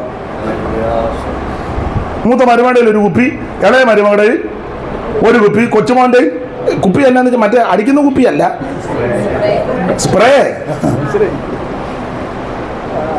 മാറി അടിക്കുക. ഇതള്ള ജീവിച്ചിരുന്നപ്പോൾ ഇച്ചിരി പൗഡർ പോലും കൊണ്ട് കൊടുക്കാത്ത ഇനമാ. ചത്ത് കഴിയുമ്പോ എന്നാത്തിന് ലാസ്റ്റ് ആ പെട്ടിയുടെ സൈഡ് കുപ്പിയും വെച്ച് കൊടുത്തു. അമ്മച്ചി കൊണ്ടുപോക്കോളാൻ എന്ന് പറഞ്ഞാൽ അമ്മച്ചി കല്ലറ കിടന്ന് അടിയല്ലേ. ജീവിച്ചിരിക്കുമ്പോ നീ ഇതൊക്കെ ചെയ്യേ. സ്തോത്രം.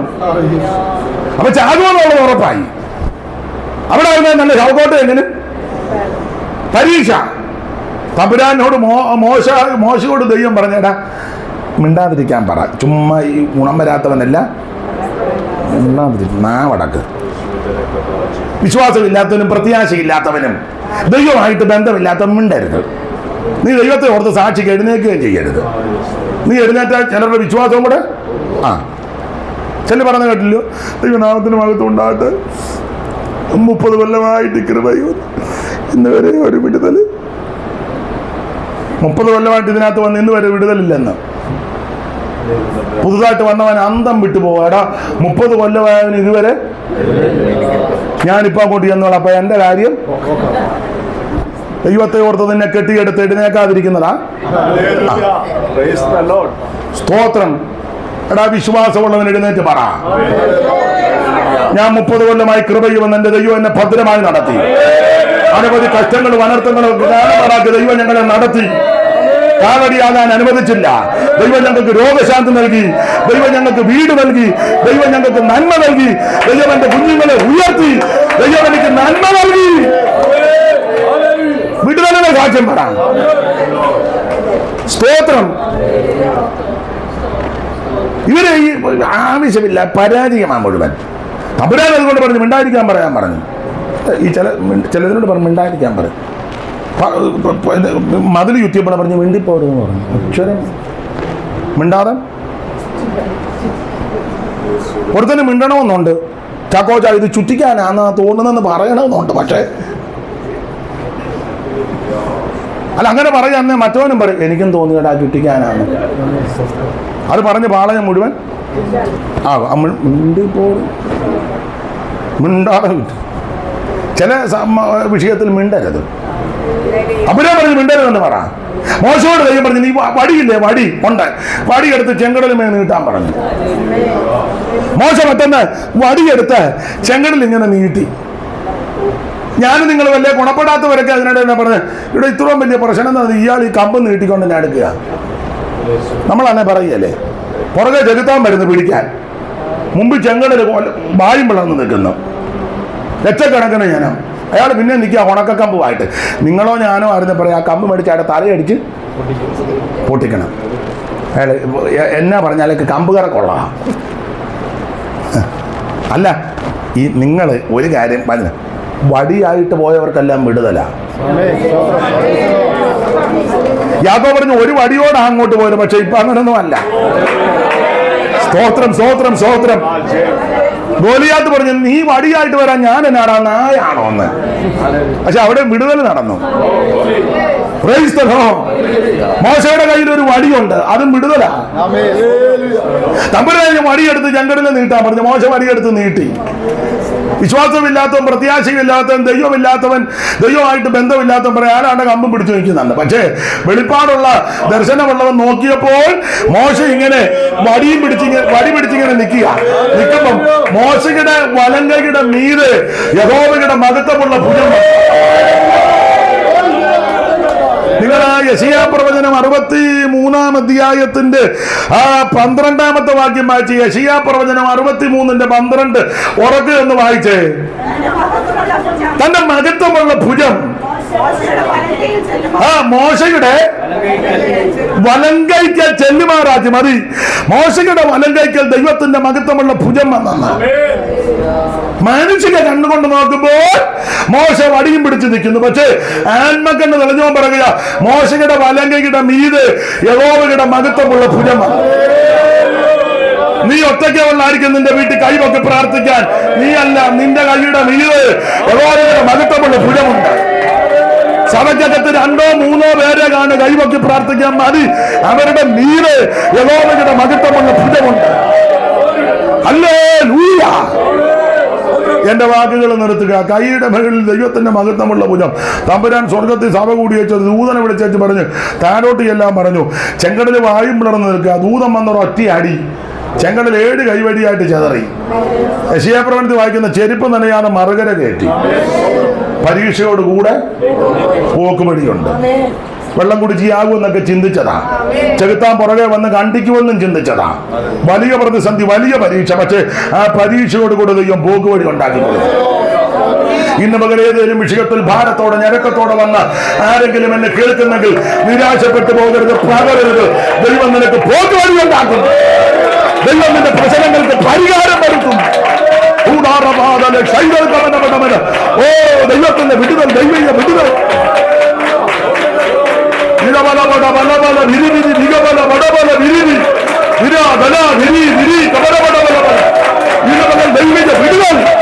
കുടുംബത്തിനകത്ത് വിടുതൽ, വ്യക്തികൾക്ക് വിടുതൽ, രോഗബന്ധനം അടിയട്ടെ, എല്ലാ തടസ്സങ്ങൾ മാറട്ടെ.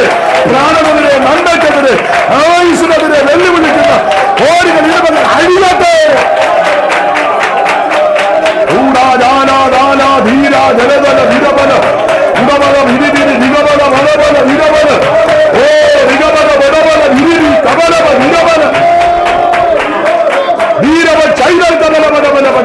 ദൈവത്തിന് മഹത്വം, ദൈവത്തിന് മഹത്വം, ദൈവത്തിന് മഹത്വം, ദൈവത്തിന് മഹത്വം, ദൈവത്തിന് മഹത്വം, ദൈവത്തിന് മഹത്വം. പ്രാണനെതിരെ, നന്മയ്ക്കെതിരെ, ആയുസ്സിനെതിരെ, ആരോഗ്യത്തിനെതിരെ, ആത്മമണ്ഡലങ്ങൾക്കെതിരെ, ശുശ്രൂഷയ്ക്കെതിരെ വെല്ലുവിളിക്കുന്ന സകല കെട്ടുകളിൽ തമ്മിൽ പൊട്ടട്ടെ. പരീക്ഷയോട് കൂടെ ദൈവം നിനക്ക് പോക്ക് വഴി ഉണ്ടാക്കും. ദൈവം നിനക്ക് നീക്കുപോക്കുണ്ടാക്കും. വിടുതൽ, വിടുതൽ, വിടുതൽ, വിടുതൽ, വിടുതൽ, വിടുതൽ, വിടുതൽ. ശരീരത്തിൽ, മനസ്സിൽ, കുടുംബത്തിനകത്ത്, തലമുറയ്ക്ക് ഓ വിടുതൽ യേശുവിന്റെ നാമത്തിൽ.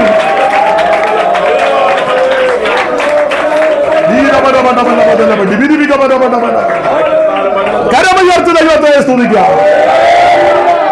ഈ ദിവസങ്ങളിൽ കർത്താവിന്റെ വരവ് താമസിച്ചാൽ പരീക്ഷയോടുകൂടെ നീക്കുപോക്കും വിടുതലും ഏറ്റെടുത്ത് വിശ്വസ്തരും വിശുദ്ധരുമായി ജീവിച്ച കർത്താവിന്റെ വരവിനായിട്ട് ഒരുങ്ങുവാൻ ദൈവം എല്ലാവർക്കും കൃപ നൽകട്ടെ. എന്നെ ക്ഷണിച്ച ആദരണീയ കർത്തദാസനും കുടുംബത്തിനും സമയമനുസരിച്ച് സഭയുടെ ചുമതലപ്പെട്ട കർത്തദാസനും എല്ലാ മാന്യ സഹോദരി സഹോദരന്മാർക്കും ഒരിക്കൽ കൂടി നന്ദി ചൊല്ലുന്നു. പ്രാർത്ഥനയിൽ പരസ്പരം ഓർക്കാം, ആത്മാവിൽ ബലപ്പെടാം, ദൈവിക വിടുതൽ പ്രാപിക്കാം. ദൈവം എല്ലാവരെയും അനുഗ്രഹിക്കുമാറാകട്ടെ. Thank you.